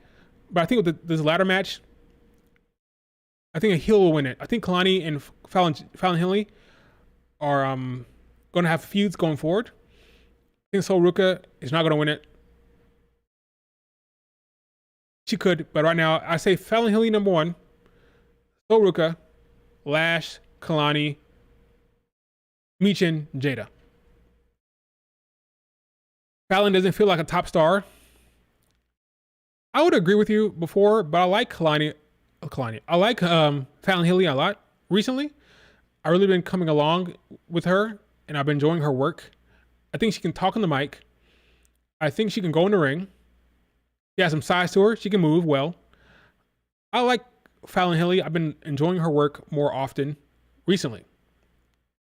I think she'll be fine. I think she can go and she can hold that belt, and I think she looks good. She has a good look. I like Fallon. Yeah, I can see her holding that belt. Kalani Jordan can win. Can she? Sure. I just don't think they're going to put it on her right now. I think when it comes to Kalani and Sol Ruka, I think when they win it, it'll be pinning someone. You know what I mean? Kind of similar to how they didn't want Liv Morgan to win the belt via Battle Royal. I don't think they want Fallon Henley. I don't think they want Kalani Jordan to win the belts via ladder match. I think the day she wins the title, it'll be a pinfall. I kind of feel the same way about Sol Ruka. A pinfall victory will be the way she wins it. A big moment in a solo match. That's how she'll win it. Right now, I'm leaning toward Fallon Henley, the heel. The top heel in that group, unless you want to say Last Legend is. But I don't think they're going to put it on Last Legend right now. Although I'm a fan of Last Legend, I just don't think they'll do it right now. I think Fallon Henley is the way to go for now. Fallon Henley gives you Mickie James vibes. I can see that. The cowgirl gimmick is right in line with that. NXT is very high on Kalani Jordan. Yes. I think Kalani Jordan has eclipsed, even though they're positioning Sol Ruka as the top babyface in terms of like strength. She scored the highest in the combine. I think Fallon Henley, being a heel, I think Kalani Jordan, I think she is well positioned to maybe even surpass Sol Ruka in terms of main roster booking down the line. I think she could. I think they're really, really high on Kalani Jordan. I am too. I think Kalani Jordan has top babyface on the main roster potential. I think Kalani Jordan has more potential than even a Roxanne Perez on the main roster. I'm very, very high on Kalani Jordan and Sol Ruka. I'm starting to lean more so to Kalani Jordan these days. I think Kalani Jordan has more endearing qualities somehow. I don't know how to say it or picture it or kind of like describe it or word it or articulate it basically. I just think that Kalani Jordan has a little bit more of that top babyface energy than even a Sol Ruka, I think. Sol Ruka has all the talent in the world in the ring. I think Kalani Jordan on the mic, I think she has more upside as a babyface on the main roster. I just think she has more of that it factor from a babyface perspective. Not in the ring necessarily, but from a babyface perspective, I think Kalani Jordan has a little bit more than Sol Ruka, but it's early. Both of them are really talented. Both of them could be top babyface on the main roster potential. I just lean a little Kalani Jordan right now. I'm just leaning that way. But yeah, I think Fallon Henley will win this belt on Sunday. But I could be wrong. It could be Kalani. It could be Sol Ruka. What's good about this match, anything can happen. It's all up in the air. I'll be shocked if Michin or Jada wins it, though. I'll be shocked. The two on the left, Michin and Jada, shock if they win it. Complete shock. I can see that, Pedro. Sol Ruka will be she's going to hit a couple of soul snatchers, a couple of them. Not just one, like two soul snatchers. But I think Fallon Henley will win that belt. Mia Yim will not win it. She has a storyline with freaking Jax on Smackdown. Yeah, the segment that they had in the Summit was really good. I loved all the personalities. If I had to rank the performances on the mic in there, just ranking their performances in the Summit, just the Summit match. Well, not match, the Summit segment. Jada Parker, number 1. Last Legend, number 2. Michin and Paco Michin, number 3. Then Fallon Henley. Then Kalani Jordan. And I'll put Sol Ruka last. I thought Soruka's mic performance was not good in that summit. She called her soul snatcher the snow. She says the snow snatcher, not soul. She says snow. So he kind of flubbed that word. Wasn't the best. But yeah, Jada Parker, Lash, Michin, Fallon Henley, Kalani Jordan, Soruka on the mic in that segment. They have more time to show their work on the mic, but in that segment, that's how I rank it. So, but yeah, they have a little bit more to go. I think Soruka needs to work on her mic skills in the ring. Live mic skills. The one thing to have a segment backstage, I mean, live mic skills. Her and Kalani have a way to go. Jada Parker, I'm not worried about her at all. Last Legend, not worried about it at all. Even Fallon Henley, not worried about it at all. They can talk. Fallon Henley can talk. Kalani Jordan, Last Legend, not Last Legend. Kalani Jordan and Soruka, they have ways to go. Yeah, she fumbled a little bit when she called it Snow Snatcher, but she'll be fine. She can go in the ring. Let's move on to the next match. Okay, Fallon Henley, that's my call. So, say in the chat who you think will win this match. Not who you want to win, who you think Triple H and Shawn Michaels will book to win. Who you think is going to win. Not who you want to win, who you think is going to win. I say Fallon Henley will win. I think she will deserve it. I really do.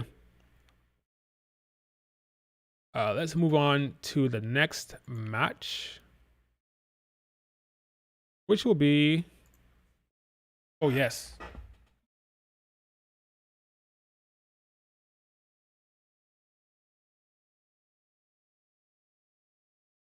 this is a good one.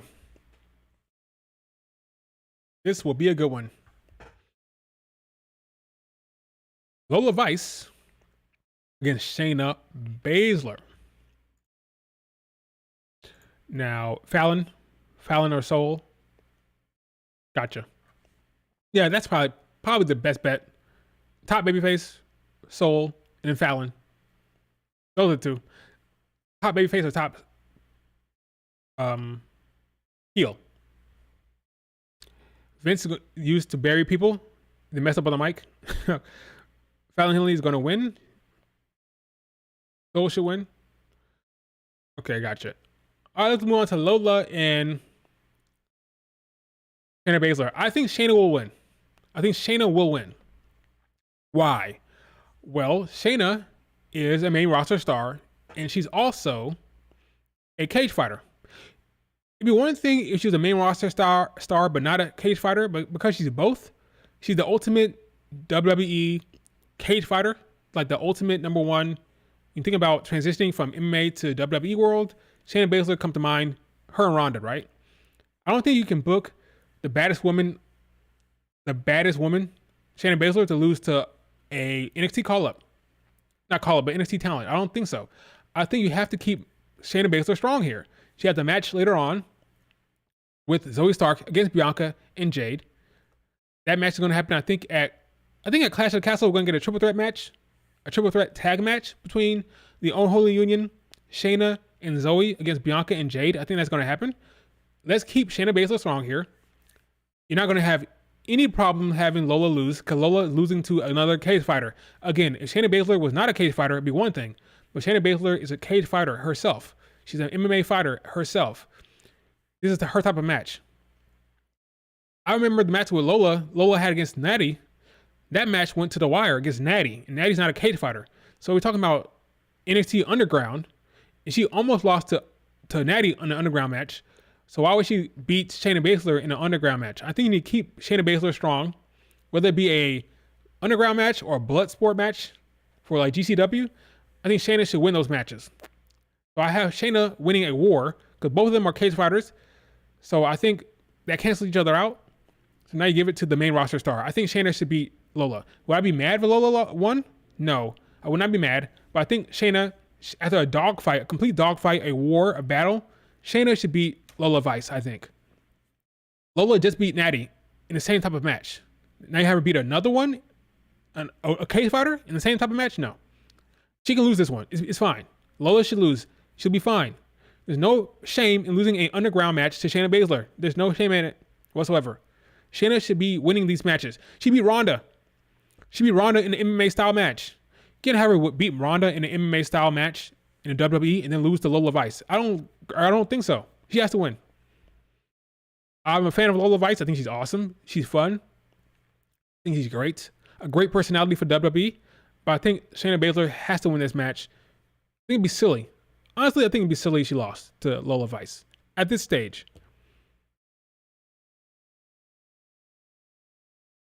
Does that make sense? Both cage fighters, one on the main roster. Shayna has more to lose in this match. I think Lola Vice loses nothing by losing to Shayna. Nothing. Nothing she loses from it. It's understandable losing a cage match. Well, not a cage match. A underground match. Shayna Baszler should win. Yeah, keep Shayna. She should be winning every type of stipulation like this, whether it be Bloodsport or Underground. She should be winning these matches. If you're facing NXT talent, she should be winning. Now, if Lola Vice is on the main roster, it'd be a different thing. Main roster against main roster, that's different. But for now, Lola should lose to Shayna. Right. She has all the time in the world. This is appropriate booking. It's appropriate booking. Let Shayna cook. That's what I say. You pee in your pants, you saw Shayna in the dark alley? Funny. I got Shayna winning. I think most of you guys agree, so that makes sense. Let's move on to... Is it the big one next? No, the big one is after this. Next, we move on to the NXT Championship match. Trick Willie against Ethan Page. Newly signed Ethan Page is here. I'm interested in this match. This is exciting to me. I'm looking forward to it. Should Ethan Page win? No. This should be a Trick Willie win here. You can protect Ethan Page somehow. But I think you keep Ethan Page strong, though, somehow. But I do not think Ethan Page should take the belt off Trick Williams right now. Maybe later on, but not right now. Let Trick Williams win here. That's what I say. That's what I believe. That's what he deserves, right? Ethan Page has a long way to go. Let Ethan Page cook. But I think Trick Williams should win this match. What say you? I don't really have any... I don't have that much editorializing here. I just think Trick should win. Good promo from Ethan Page, by the way, on NXT. Very good promo from him. Good mic work. We knew that was the case. We knew he was good on the mic. We'll see how he works in the ring. I like Ethan Page for the NXT brand. I like his personality. I like his character. But I think Ethan Page should be taking a big fat L to Trick Williams. Whoop that trick.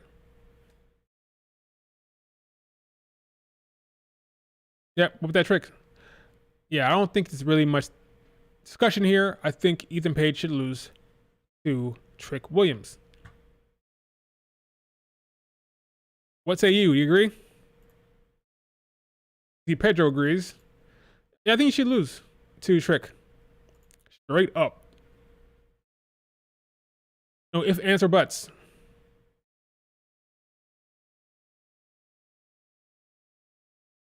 Agreed? Yep.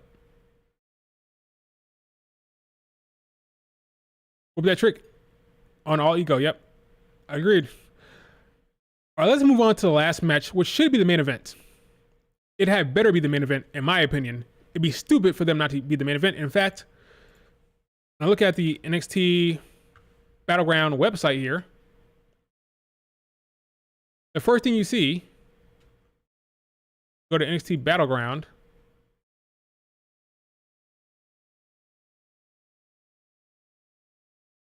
Let me see.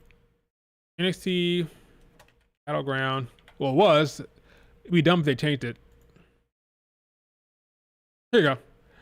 We can go to the website, NXT Battleground. The first thing you see is what?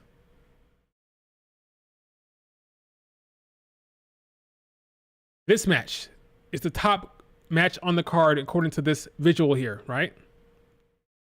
This should be the main event. Roxanne Perez against Jordynne Grace should be the main event of this show. If it's not, it's stupid. This is your main event. It's the biggest match, the most talked about match. and the match is going to have the most people watching. I believe that it's your main event. Period. No question asked. This is your main event. Now, the discourse around this match has been interesting.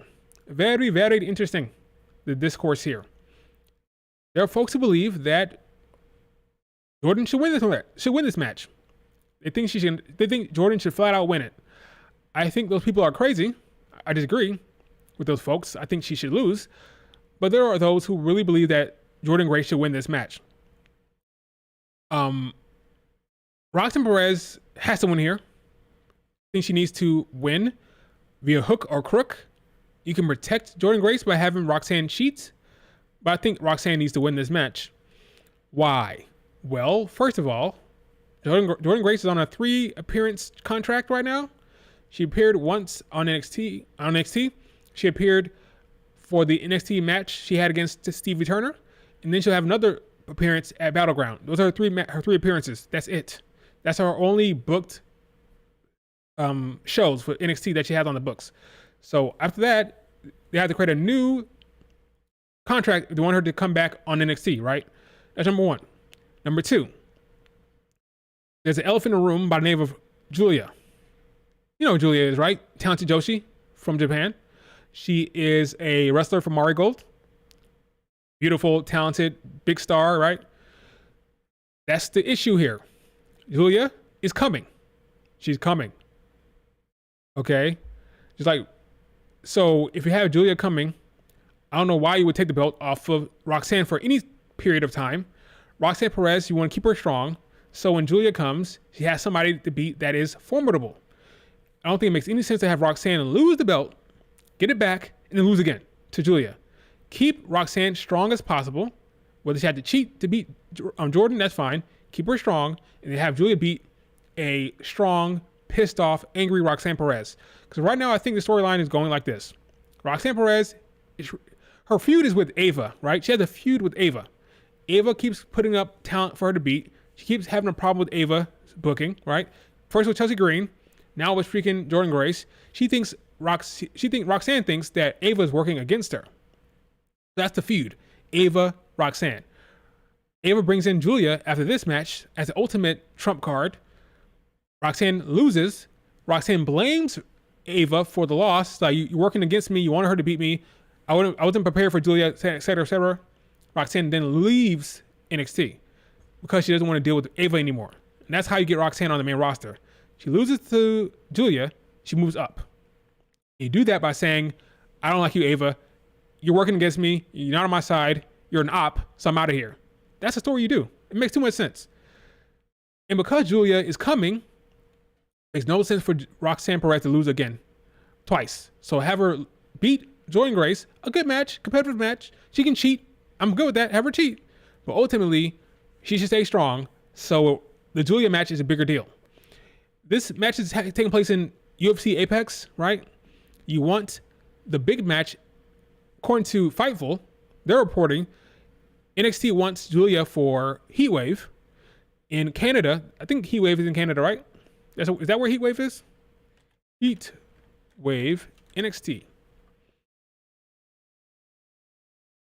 124.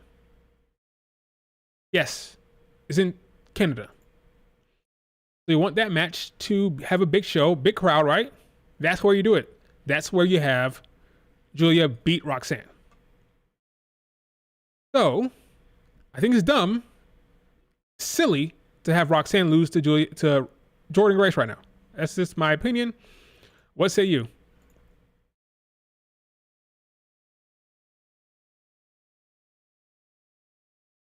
Right. So the reports are that Roxanne herself is preparing by working stiff for Julia. So that's the match. She's preparing for it. She knows that's coming. Why the hell would you have her drop the belt?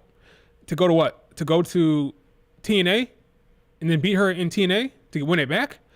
Makes no sense to defend the NXT title on TNA television. This isn't AEW, okay? The NXT title will be defended on WWE television, not AEW television. Not TNA television. Definitely not AEW television, right? Definitely not AEW. But even TNA doesn't make any sense. You want the WWE title to be defended on WWE TV, not TNA TV. Does it make any sense to have her go to TNA and have Roxanne chase her and then beat her on TNA television, where the eyeballs won't be as much? The eyeballs will be on NXT. You have matches happen on NXT, and if you only have 3 appearances set up for Jordynne Grace, only 3, not 4, then it's over at Battleground, and then Jordynne Grace goes back to TNA, and then you can have somebody challenge her in that open challenge, right? So she has an open challenge scheduled. It's gonna be a great match. She's gonna have an open challenge scheduled the following Thursday at against All Odds. Some people are reporting that it might be Natalya. Some people are saying it might be Tatum Paxley because of what happened on that segment backstage in NXT. I think it's gonna be Natalya, probably. She said she wants to change. She said on SmackDown when she lost, she said, what's it, Raw? She lost on Raw. She said she needs to change, right? So I think the change is going to be her challenging for the TNA title. I think Jordynne Grace will win, beat Natalya, and then I think it's possible that Tatum Paxley could pop up after the match. So I'm booking. He faces Natalya at TNA all against All Odds, and she loses. She beats her, and then she meets up with Tatum Paxley after the match. Tatum Paxley pops up to like surprise her somehow. Maybe she attacks her after the match. I don't know. But I'm going with Natalya to have the actual match, to accept the open challenge, and then after the match we get Tatum Paxley. That's my prediction. I don't know. It could just be Tatum Paxley accepting the open challenge. It could be, but it'll definitely be a WWE talent for sure. It'll definitely be WWE talent. That's for sure. Somebody from WWE will challenge her on that Thursday. I don't think it'll be Roxanne, because Roxanne will win. So I don't think it'll be Roxanne. But somebody from WWE will be there. Probably be Natalya. Why no Natalya? Why Natalya no? Because Natalya should have retired. Deja, you're killing me here. All right. Natalya is a good worker, good wrestler, and she said she wants to wrestle Jordynne Grace. So that's why you do Natalya, because she can go. She's a good representative for WWE. She's not green in the ring, right? She can go. She's not green. I don't know. I'm not sure if you want to send a green wrestler to go wrestle Jordynne Grace. You want to put the best foot forward for the WWE talent. So the best representative is someone like the Boat, Natalya. That's what I would do. Well, I'm not saying I would do it for sure, but I would understand that. Natalya can do that. She can go in the ring. She's a good worker. She will represent the company well, you know? I think it's the way to go. You always have Tatum Paxley pop up afterwards. But yeah, I think Roxanne Perez needs to win, should win, and it'd be foolish for her to lose.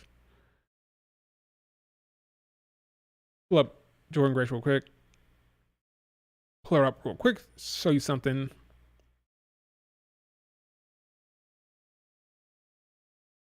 So she's already been talking to Natalya. They've been hanging out. They've also been hanging out with Ivy Nile, but that's neither here nor there. Could be Ivy.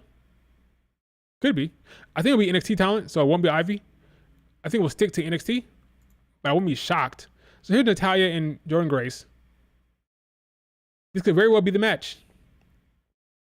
This could very well be that match, folks. For the open challenge, at least.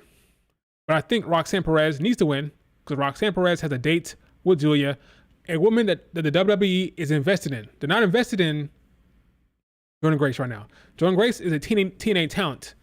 Julia, on the other hand, is a WWE talent. She's signed with the WWE. She has a partnership. There's agreement there. You're invested in her. So why would you have Jordynne Grace beat Roxanne? No, you have Roxanne, who you're invested in, lose to someone else that you're invested in. It makes sense. So no loss for Roxanne at Battleground. They'll save that for the Heatwave loss. Now some people will say, well, are we sure Julia will be ready? Because Julia got injured recently, right? Some will say that. Well, Julia has been posting updates, bless her heart. She's been giving us updates to her injury. She looks good. So she transitioned to the soft cast here. Here's Julia. Here with the black soft cast. She'll be ready in a month. That's why WWE wanted her to get the surgery. The WWE requested themselves that she get that surgery. Why? Because they knew she'd be ready earlier, because they wanted her ready for Heat Wave. That's why she had the surgery. She would show up at Heat Wave to take on Roxanne Perez. If that's the case, why in the blue hell would you have her lose to Jordynne Grace before that? Doesn't make sense. Keep Roxanne strong. Have her lose to Julia, someone who is signed at Heat Wave. As you can see, her recovery is coming along well. Her surgery is coming along really well. She'll be ready for that damn show. I'm confident good old Julia will be ready to go for Heat Wave. When does Charlotte return? Probably late 2024. Sometime around, got injured in November. 9 months plus some time to get used to the work rate in the ring. Probably sometime around September, October for Charlotte Flair. But yeah, Julia will be ready to go for Heat Wave. They'll put the belt on Julia. She will beat Roxanne. Roxanne will move up to the main roster. And then the women will be fighting over the North American title while Julia is floating back and forth between Japan and the United States. As you can see, Julia is giving us reports on her freaking wrist. She will be ready to go here soon. Where is that? There's something else that she posted. She talked about her recovery rate for her wrist.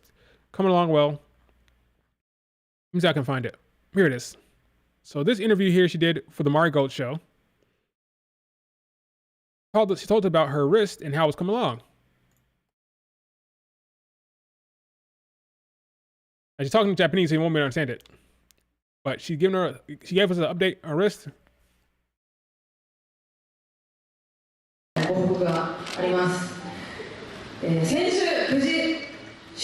That the surgery was a success and she moved her hand like crazy.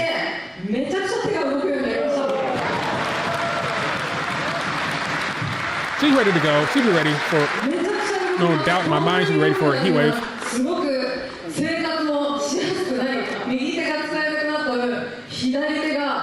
Oh, she's telling everybody how her wrist is coming along. I believe her. The evidence shows by the soft black wrist protector. She has a little softer one now. She's gonna be ready for NXT Heat Wave. I'm sure of it.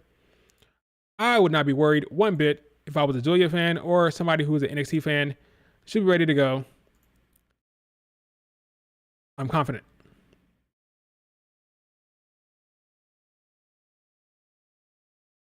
So, with that in mind, it makes no sense to take the belt off of Miss Roxanne Perez.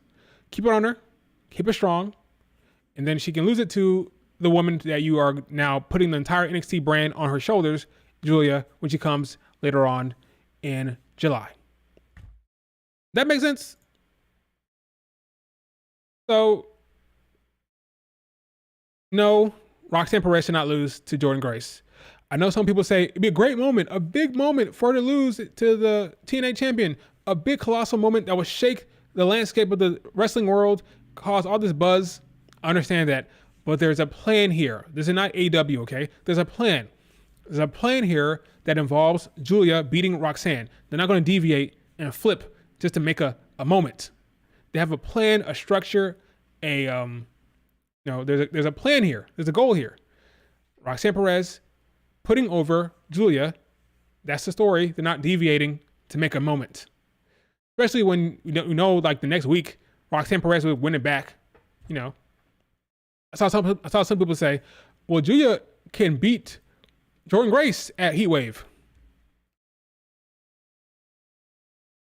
What? Folks, Roxanne Perez, they are invested in. Julia, they are invested in. Jordynne Grace is a TNA talent. What sense did it make to have her beat Roxanne Perez, hold the belt for a month, and then lose to Julia? Jordynne Grace, I'm sorry, but she's a TNA talent. Doesn't make any sense right now. It makes more sense. It's better for Roxanne to have that spotlight. It's better for Roxanne to have that big sold out Heat Wave, I'm assuming. Because I'm assuming Heat Wave will be sold out. That big crowd, you have Roxanne Perez in that position against Julia, 2 women that's signed to your company, to your promotion, 2 women that you are invested in. That makes sense. Does it make any sense to put Jordynne Grace in that position? She's a TNA superstar, okay? You can have her come to NXT, that's fine. You can have her wrestle Roxanne Perez, that's fine. But when it comes to that match, to that freaking stage, why would you have Roxanne not be in that match, but have Jordynne Grace be in that match? It doesn't make any sense. Why would you put the belt on Jordynne Grace and then have her defend on NXT TV? Doesn't make any sense. That's Roxanne Perez's position.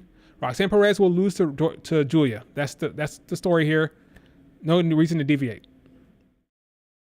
Anything can happen, sure, but it doesn't make sense. Yes, Roxanne Perez, they protect Jordynne Grace. They respect Jordynne Grace. They like Jordynne Grace. They want Jordynne Grace to be a WWE superstar one day, right? You want her to be the WWE superstar. They're going to protect her and treat her well, right? They will sign Jordynne Grace when she's a free agent for sure. They will protect her. Roxanne Perez will probably cheat. She'll probably cheat. It'll be a good match. Then she'll cheat in the end to protect the champion. But I think after she cheats, when she wins by hook or crook, it'll be Roxanne Perez against Julia in that stage in the heat wave. Doesn't make any sense to put the belt on Jordynne Grace. Doesn't make any sense. You have to sign another contract because Heat Wave is an NXT show. Unless you have her win the belt on NXT television, on TNA television. But at that point, why are you doing that? Less eyeballs, just for the sake of having a shock. I guess that'd be a reason to do it, right? Shock factor. She beat the NXT champion. Oh my God. And she loses it immediately to Roxanne the next day or the next week. DQ finish is also possible. Yeah, cheat. Not clean. You don't have to pin her. She can hit her with the belt. DQ finish. Jordynne Grace can win, and Roxanne can keep the belt by cheating. DQ finish. That works well.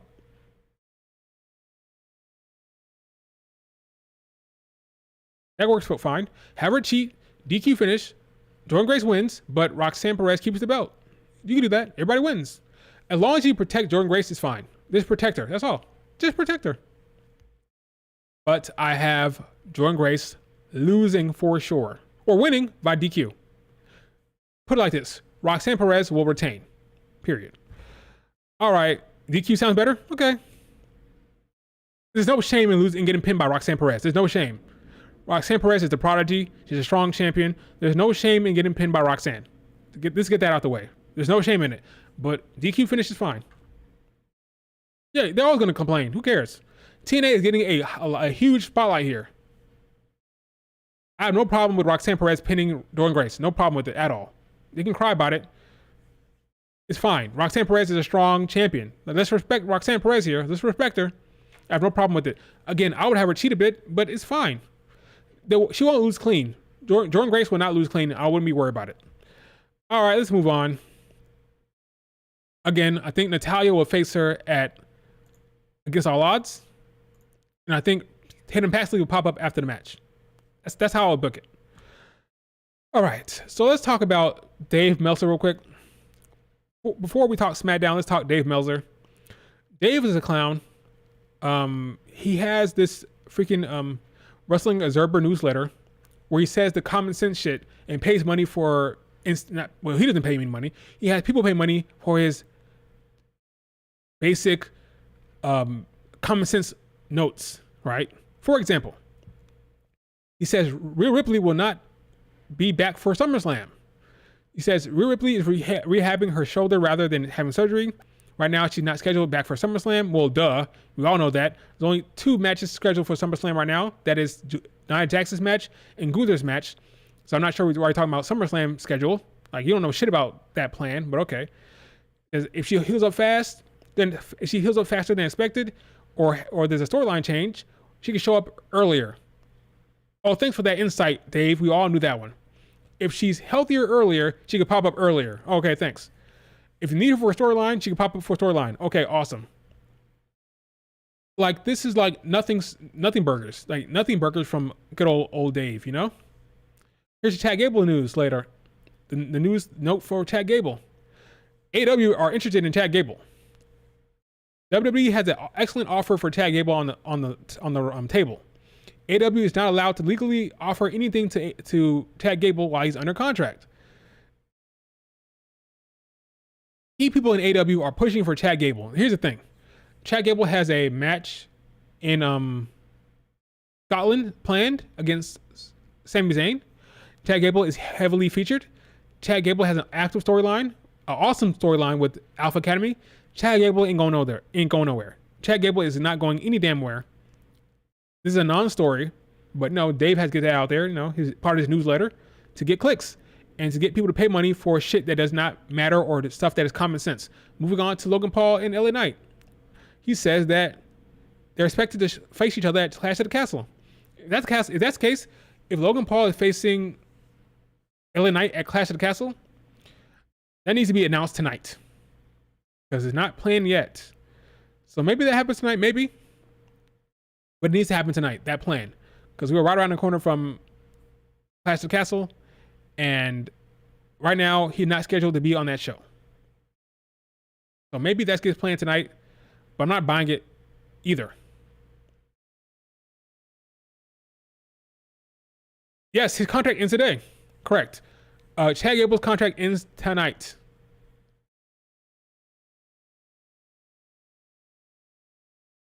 I'm not worried, folks. It's next week. So you think that Logan Paul's match will be announced earlier? Again, it's possible. It's possible they can announce it now. But you would think it would already be announced if that was the case. But I'll hold out judgment on that one. Maybe he's right. Maybe the Clash of Castle match gets announced tonight. Maybe. No, LA Knight is currently feuding with Carmelo Hayes is his current feud. But he did mention Logan Paul's name last week. I don't know if Logan Paul is scheduled for Smackdown tonight. It's possible.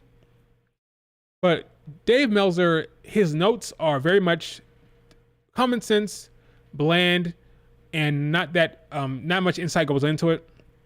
I pity the fool who's paying top dollar for these damn newsletters because honestly, between his cage match ratings, well, not cage match ratings, but his rating system and his newsletters, it's a lot of bullshit if you ask me. But that's just me. That's just me. Not buying what he's selling. Two title defenses in 200 days is pretty embarrassing for Logan Paul. Is that true? Is that the case? Logan Paul title defenses. Maybe that's why he's gonna have one at Clash of the Castle. Maybe he has one at Clash of the Castle because he's so far in between. I mean, I don't know. Because they're so far in between, maybe that's why they have one at Clash of the Castle. Maybe. I don't know.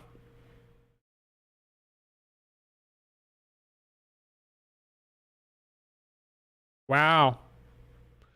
What were those defenses? He had one against who?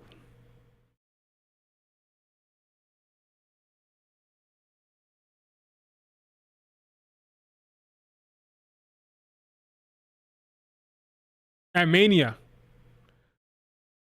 Huh. Who the hell he faced at Mania again? I can't remember who he faced at Mania.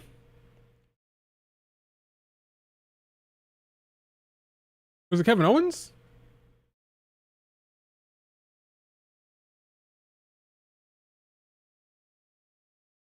I'm drawing a blank.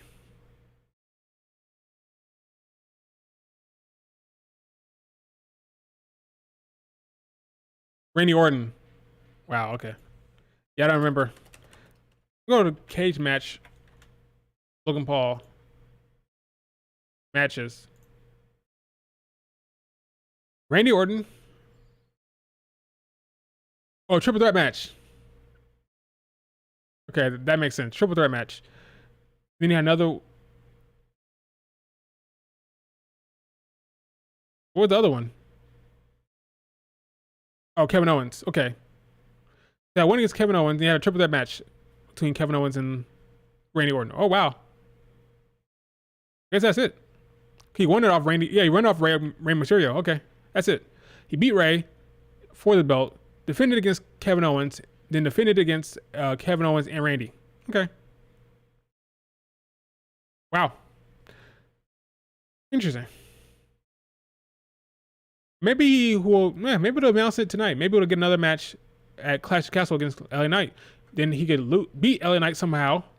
Then get this rematch at SummerSlam. Maybe, I don't know. That could work. All right, enough of Dave. We get Dave off my damn screen. All right, let's talk SmackDown.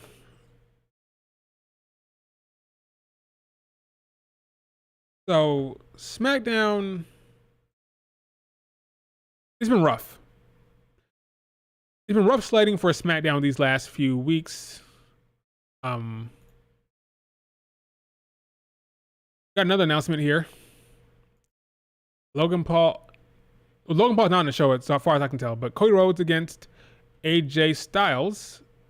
Well, not against, but a segment at least. That's what they're advertising here.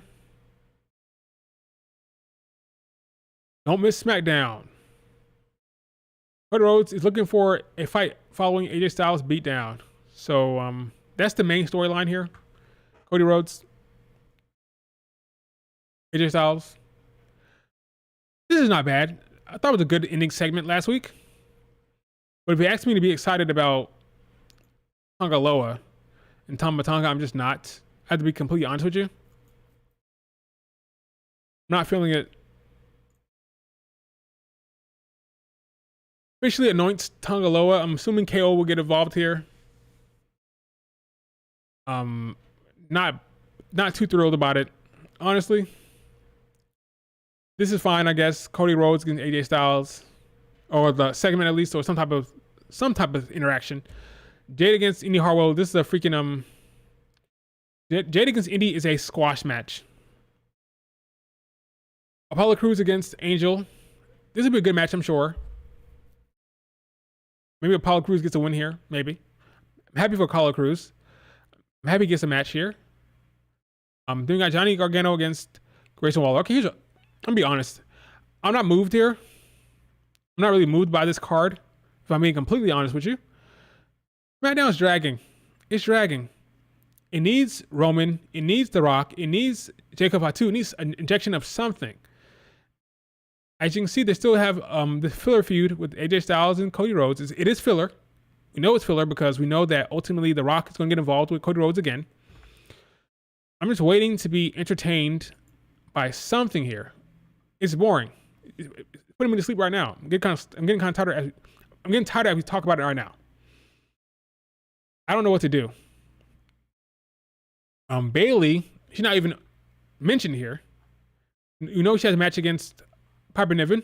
There'll be some type of interaction between Bailey and Chelsea Green or Piper Niven of some sort. But beyond that, I'm not feeling it. It's all mid-card storylines, basically. I mean, Indy Hartwell, who cares about this feud right now? Bianca got attacked by Indy and why am I blanking on her name? Candice LeRae got attacked by them in the Queen of the Ring tournament, right? Bianca's mad about that. Indy Hartwell came up talking some trash. She blamed Bianca Belair for Candice LeRae being out with injury. And Jade Cargill said, well, I'm going to get you next week. That's how that's happened. She'll squash Indy Hartwell. It's a match, nothing beyond that. Maybe somebody pops up. No, I don't think so. No, because Chelsea Green and Piper Niven are involved with Bailey. Candice LeRae is injured. So she might pop up here. Maybe she pops up. But there's no storyline really working here. Bianca and Jade have Zoe and Shayna and the Unholy Union to worry about. So as long as they have the Unholy Union and Shayna and Zoe, I don't know where Indy Hartwell falls in here. It's just a match, probably. This is just a match right now. Apollo Crews is feuding with Angel right now. Just a match, really. I don't think it really goes anywhere. This is a tag team build, so DIY will be taking on 8-Town Down Under eventually. Okay, is this a bunch of boring stuff? Nothing really compelling. Maybe AJ Styles and Cody Rhodes has something in store for us. Maybe the OC will jump him again. Maybe, I don't know, but it's nothing really going here. I think SmackDown is rough right now. Raw is kicking their ass. NXT is kicking their ass. The biggest problem is this bloodline shit. That's the biggest problem.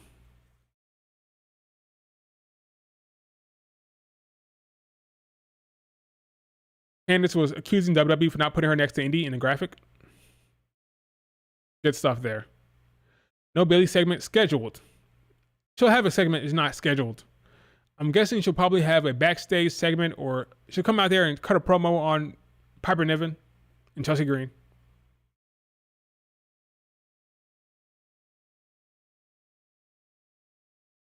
Yeah, Raw has more time, more work rate. So typically you would think that SmackDown was a story-driven show.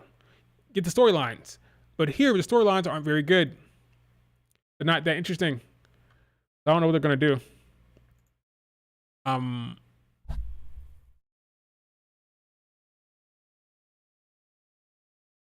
Maybe KO comes out here for this match to say, not this match, but this segment.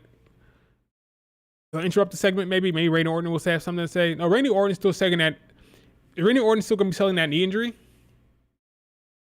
Because that's the last time we saw him was that Gunther match. Maybe he's still out. So maybe it's KO here.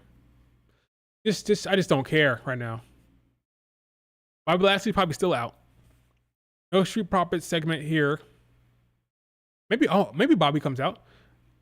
But I don't think so. Maybe we get Bobby and Street Profits against the Bloodline for a little bit.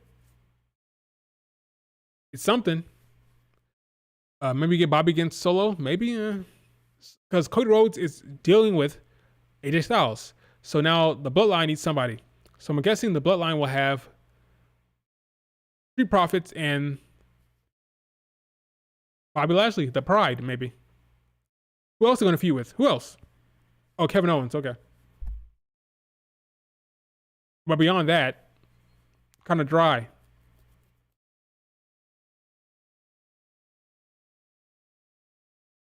Jimmy Uso return. That'd be good. That'd be good for the show. That'll inject something. Have Jimmy return.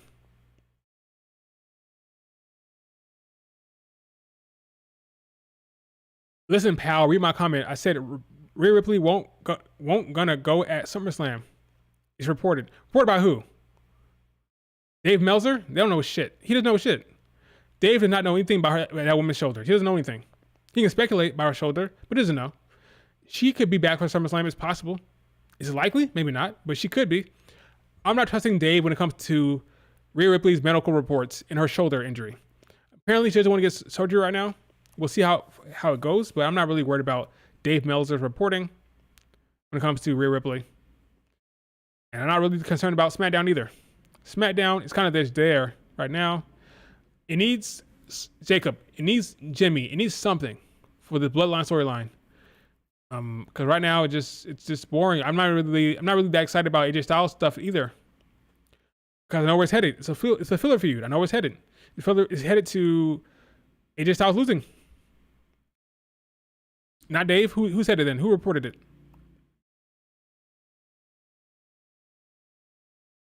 But yeah, it's a tough road for SmackDown right now. It's tough. It's putting me to sleep. I don't know what can be done beyond bringing somebody in. Tough. None of these matches really move me. None of these segments really move me. I'm sorry, but Tonga has no... I'm sorry, Tonga Loa has no aura whatsoever. And I hate using that word, but it's true for Tonga Loa. No aura for this man on the left here. Solo Sikoa, they're not booking him well either. I'm not loving how they're booking him. He's better off in NXT. Better in NXT. So it's going to be a rough one, folks. Gonna be rough. That's pretty much all I had in store for SmackDown. I may not stream SmackDown tonight. I'm still deciding. I may not stream. In fact, I may have plans tonight, so I'm not sure if I'm going to be able to stream anyway. So I don't think I'll be missing anything. Nothing of significance. If I miss something big, I'll acknowledge that. But I don't think I'm going to miss much tonight. SmackDown has been getting their ass kicked by Raw and NXT for a while now. Tough. No aura. Maybe they'll start the Money in the Bank qualifiers tonight. They're not going to. Never mind. If they're going to do that, they would have announced those matches by now if they're going to do that. Don't think so. I don't think we're going to get those matches tonight. PW Mania? Not tonight.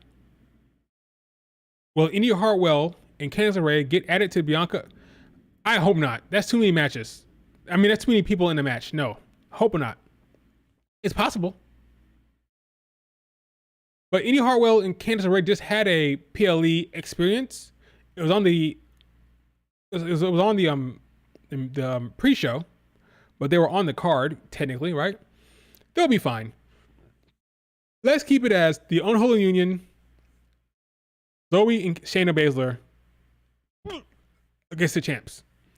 Just keep Indy and Candice LeRae out of here. No offense to them. But this will change because right now SmackDown is boring, but we have some stakes coming up, guys. We have matches that have some stakes. Those Money in the Bank qualifying matches are going to be on Raw and SmackDown. Those are your matches that have stakes. It'll pick back up because SmackDown was good when it had the King of the Ring and Queen of the Ring tournament because it had matches that had stakes. So we get those more intriguing matches, those matches that have stakes with those qualifiers for the Money in the Bank. I think SmackDown will be must-see again. And we'll be cooking again. But for right now, there's a lull for SmackDown between the King of the Ring and the Money in the Bank. There's a lull. Hopefully it doesn't last that long. I'm hoping next week we get those qualifying matches getting going. I'm sure tonight we'll have some announcements. Some people will be announcing that, hey, by the way, I'm entering the Money in the Bank qualifiers, or I'm gunning for Money in the Bank. I'm sure that will happen tonight. But I'm not looking forward to SmackDown tonight, unfortunately. For the first time in a long time, SmackDown is kind of like, sucks.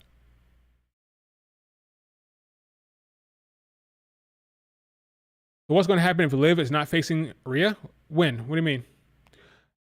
Rhea, at SummerSlam?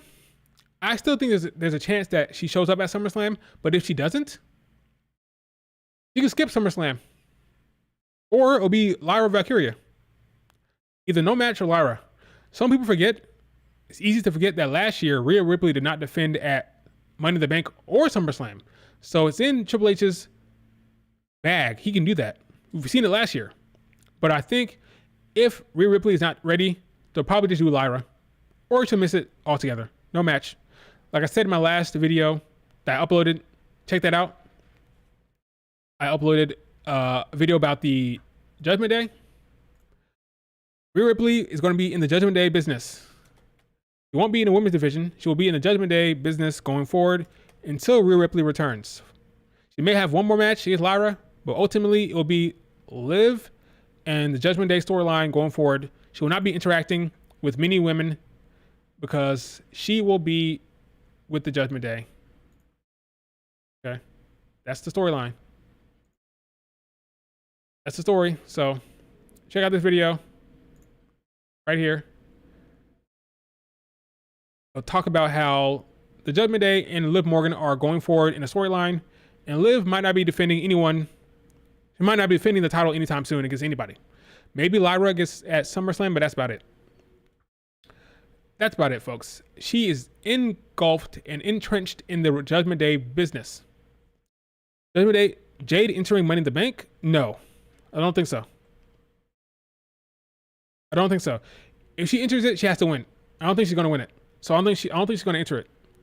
Bianca and Jade will be out of the Money in the Bank qualifying stuff. My Money in the Bank match for the women will be, in my opinion, Tiffany, Naomi, Chelsea Green, Io Sky, Lyra Valkyria, Dakota Kai. You can swap out Io Sky for Kairi Sane. I would do that. Let Kairi Sane have some shine. But I think it's going to be Io, Dakota. I'm already blanking. Io, Dakota, Lyra from Raw. 3 for 3, right? 3 on Raw, 3 on SmackDown. That's how the qualifying matches will happen, right? 3 from SmackDown, 3 for Raw, right? So SmackDown will be Tiffany, Naomi, Chelsea Green, probably. And the other 3 will be Lyra, Io, or Kairi, and Dakota Kai. Can't speak right now. I'm losing it.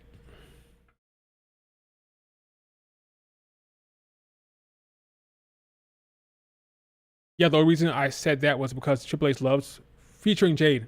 He does. But I think he's going to feature her via the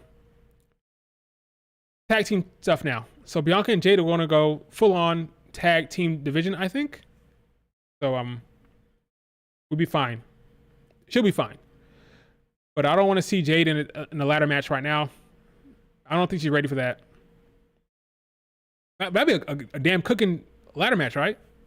Dakota, Io, Elira, Tiffany, Chelsea Green for that comedy element, in Naomi. That's a damn good 6-woman tag match for the Money in the Bank thing. That's a good thing right there.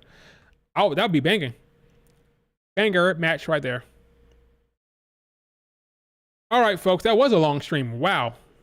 2 hours plus. I'll answer like the last questions here before I tap out mentally. I already feel myself fading a little bit. Fading. I'm not as sharp as I was earlier in the stream. I'm fading. But I answer the last few questions you guys have. We talk about anything I asked about earlier, or I talked about earlier. Anything you want to talk about? The next 5 minutes are yours. Yeah, I don't want Bianca and Jade in the qualifiers either. I'm only watching for Bianca on Smackdown tonight. I see you. Gotcha. What else? I already talked about not adding Candice and Indy. That'd be a mistake. Am I going live for Smackdown right now? No. I had a long stream tonight or today. I'm getting the stream out the way now. This is a very long stream, so right now the plan is not to go live for SmackDown because I don't think SmackDown is worthy of a live stream tonight, but we'll see. Dakota needs her flowers soon. I agree. I have her winning Money in the Bank, but that's just my heart talking. I think she puts in a lot of work and she deserves something. So I would have Dakota win Money in the Bank, but I wouldn't hold my breath. What else? Nia Jax appears tonight for sure. She'll probably have a segment with Michin, because Michin stepped to her last week, and she said you're going to regret that. So maybe we have some type of interaction between her and Michin. We'll see.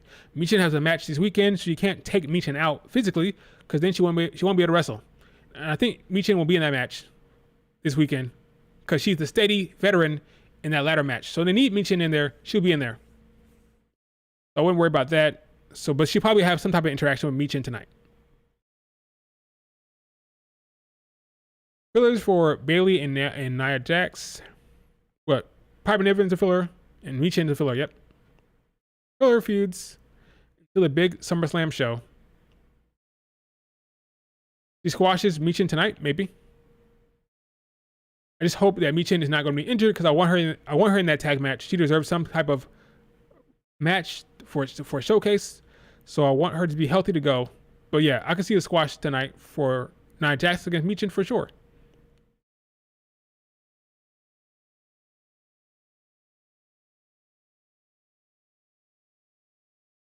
See that for sure.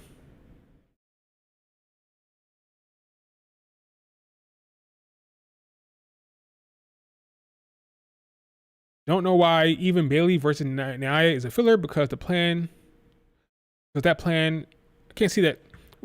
There's a stupid heart on the screen. Every time like the first tweet comes in, the first comment comes in and is long, the stupid heart's blocking the words. Filler because the plan that is in my head is the OG Damage Control Triple Threat match. That match is not coming for a while now, unfortunately. I thought that was going to be the SummerSlam match. I was wrong, boy. I was definitely wrong. It's Nia Jax against Bayley. I was way off about that triple threat match. It's not happening anytime soon, David. But this heart is annoying. Like, it's like covering the freaking text. I say heart, but it's like this emoji thing to engage with the audience. I don't know why it does that, and I can't move it. But anyway, 1 more minute and I'm out. Test. Heart.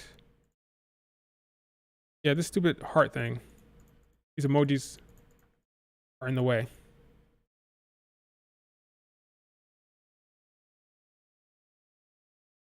Oh, I just got rid of it. All I gotta do is turn it off. I didn't know that. It's off. I didn't know that. Good thing to know. All right, folks, that's it for the stream. Do me a favor, if you're watching this on replay, like the video, subscribe to the channel. I will be probably not watching Smackdown tonight. Will I be live streaming it or live tweeting it? Probably, but I'm not gonna stream Smackdown tonight. I don't think. If Smackdown's good, I'll say, you know what, I was wrong, and I'll stream it next time. But right now, I'm taking Friday off. This is a long stream, very long stream, over 2 hours. Mentally drained. So no Smackdown tonight, stream-wise, but we'll be watching it, and I'll be on Twitter. Potentially. It depends on what happens tonight, because I have to see. Because apparently there's something going on tonight. But I'll probably, if I'm on Twitter, it's because nothing happened. But we'll see what happens. All right, guys, do me a favor, leave a comment if you're watching this on replay, and I'll talk to you guys later. I'm tired.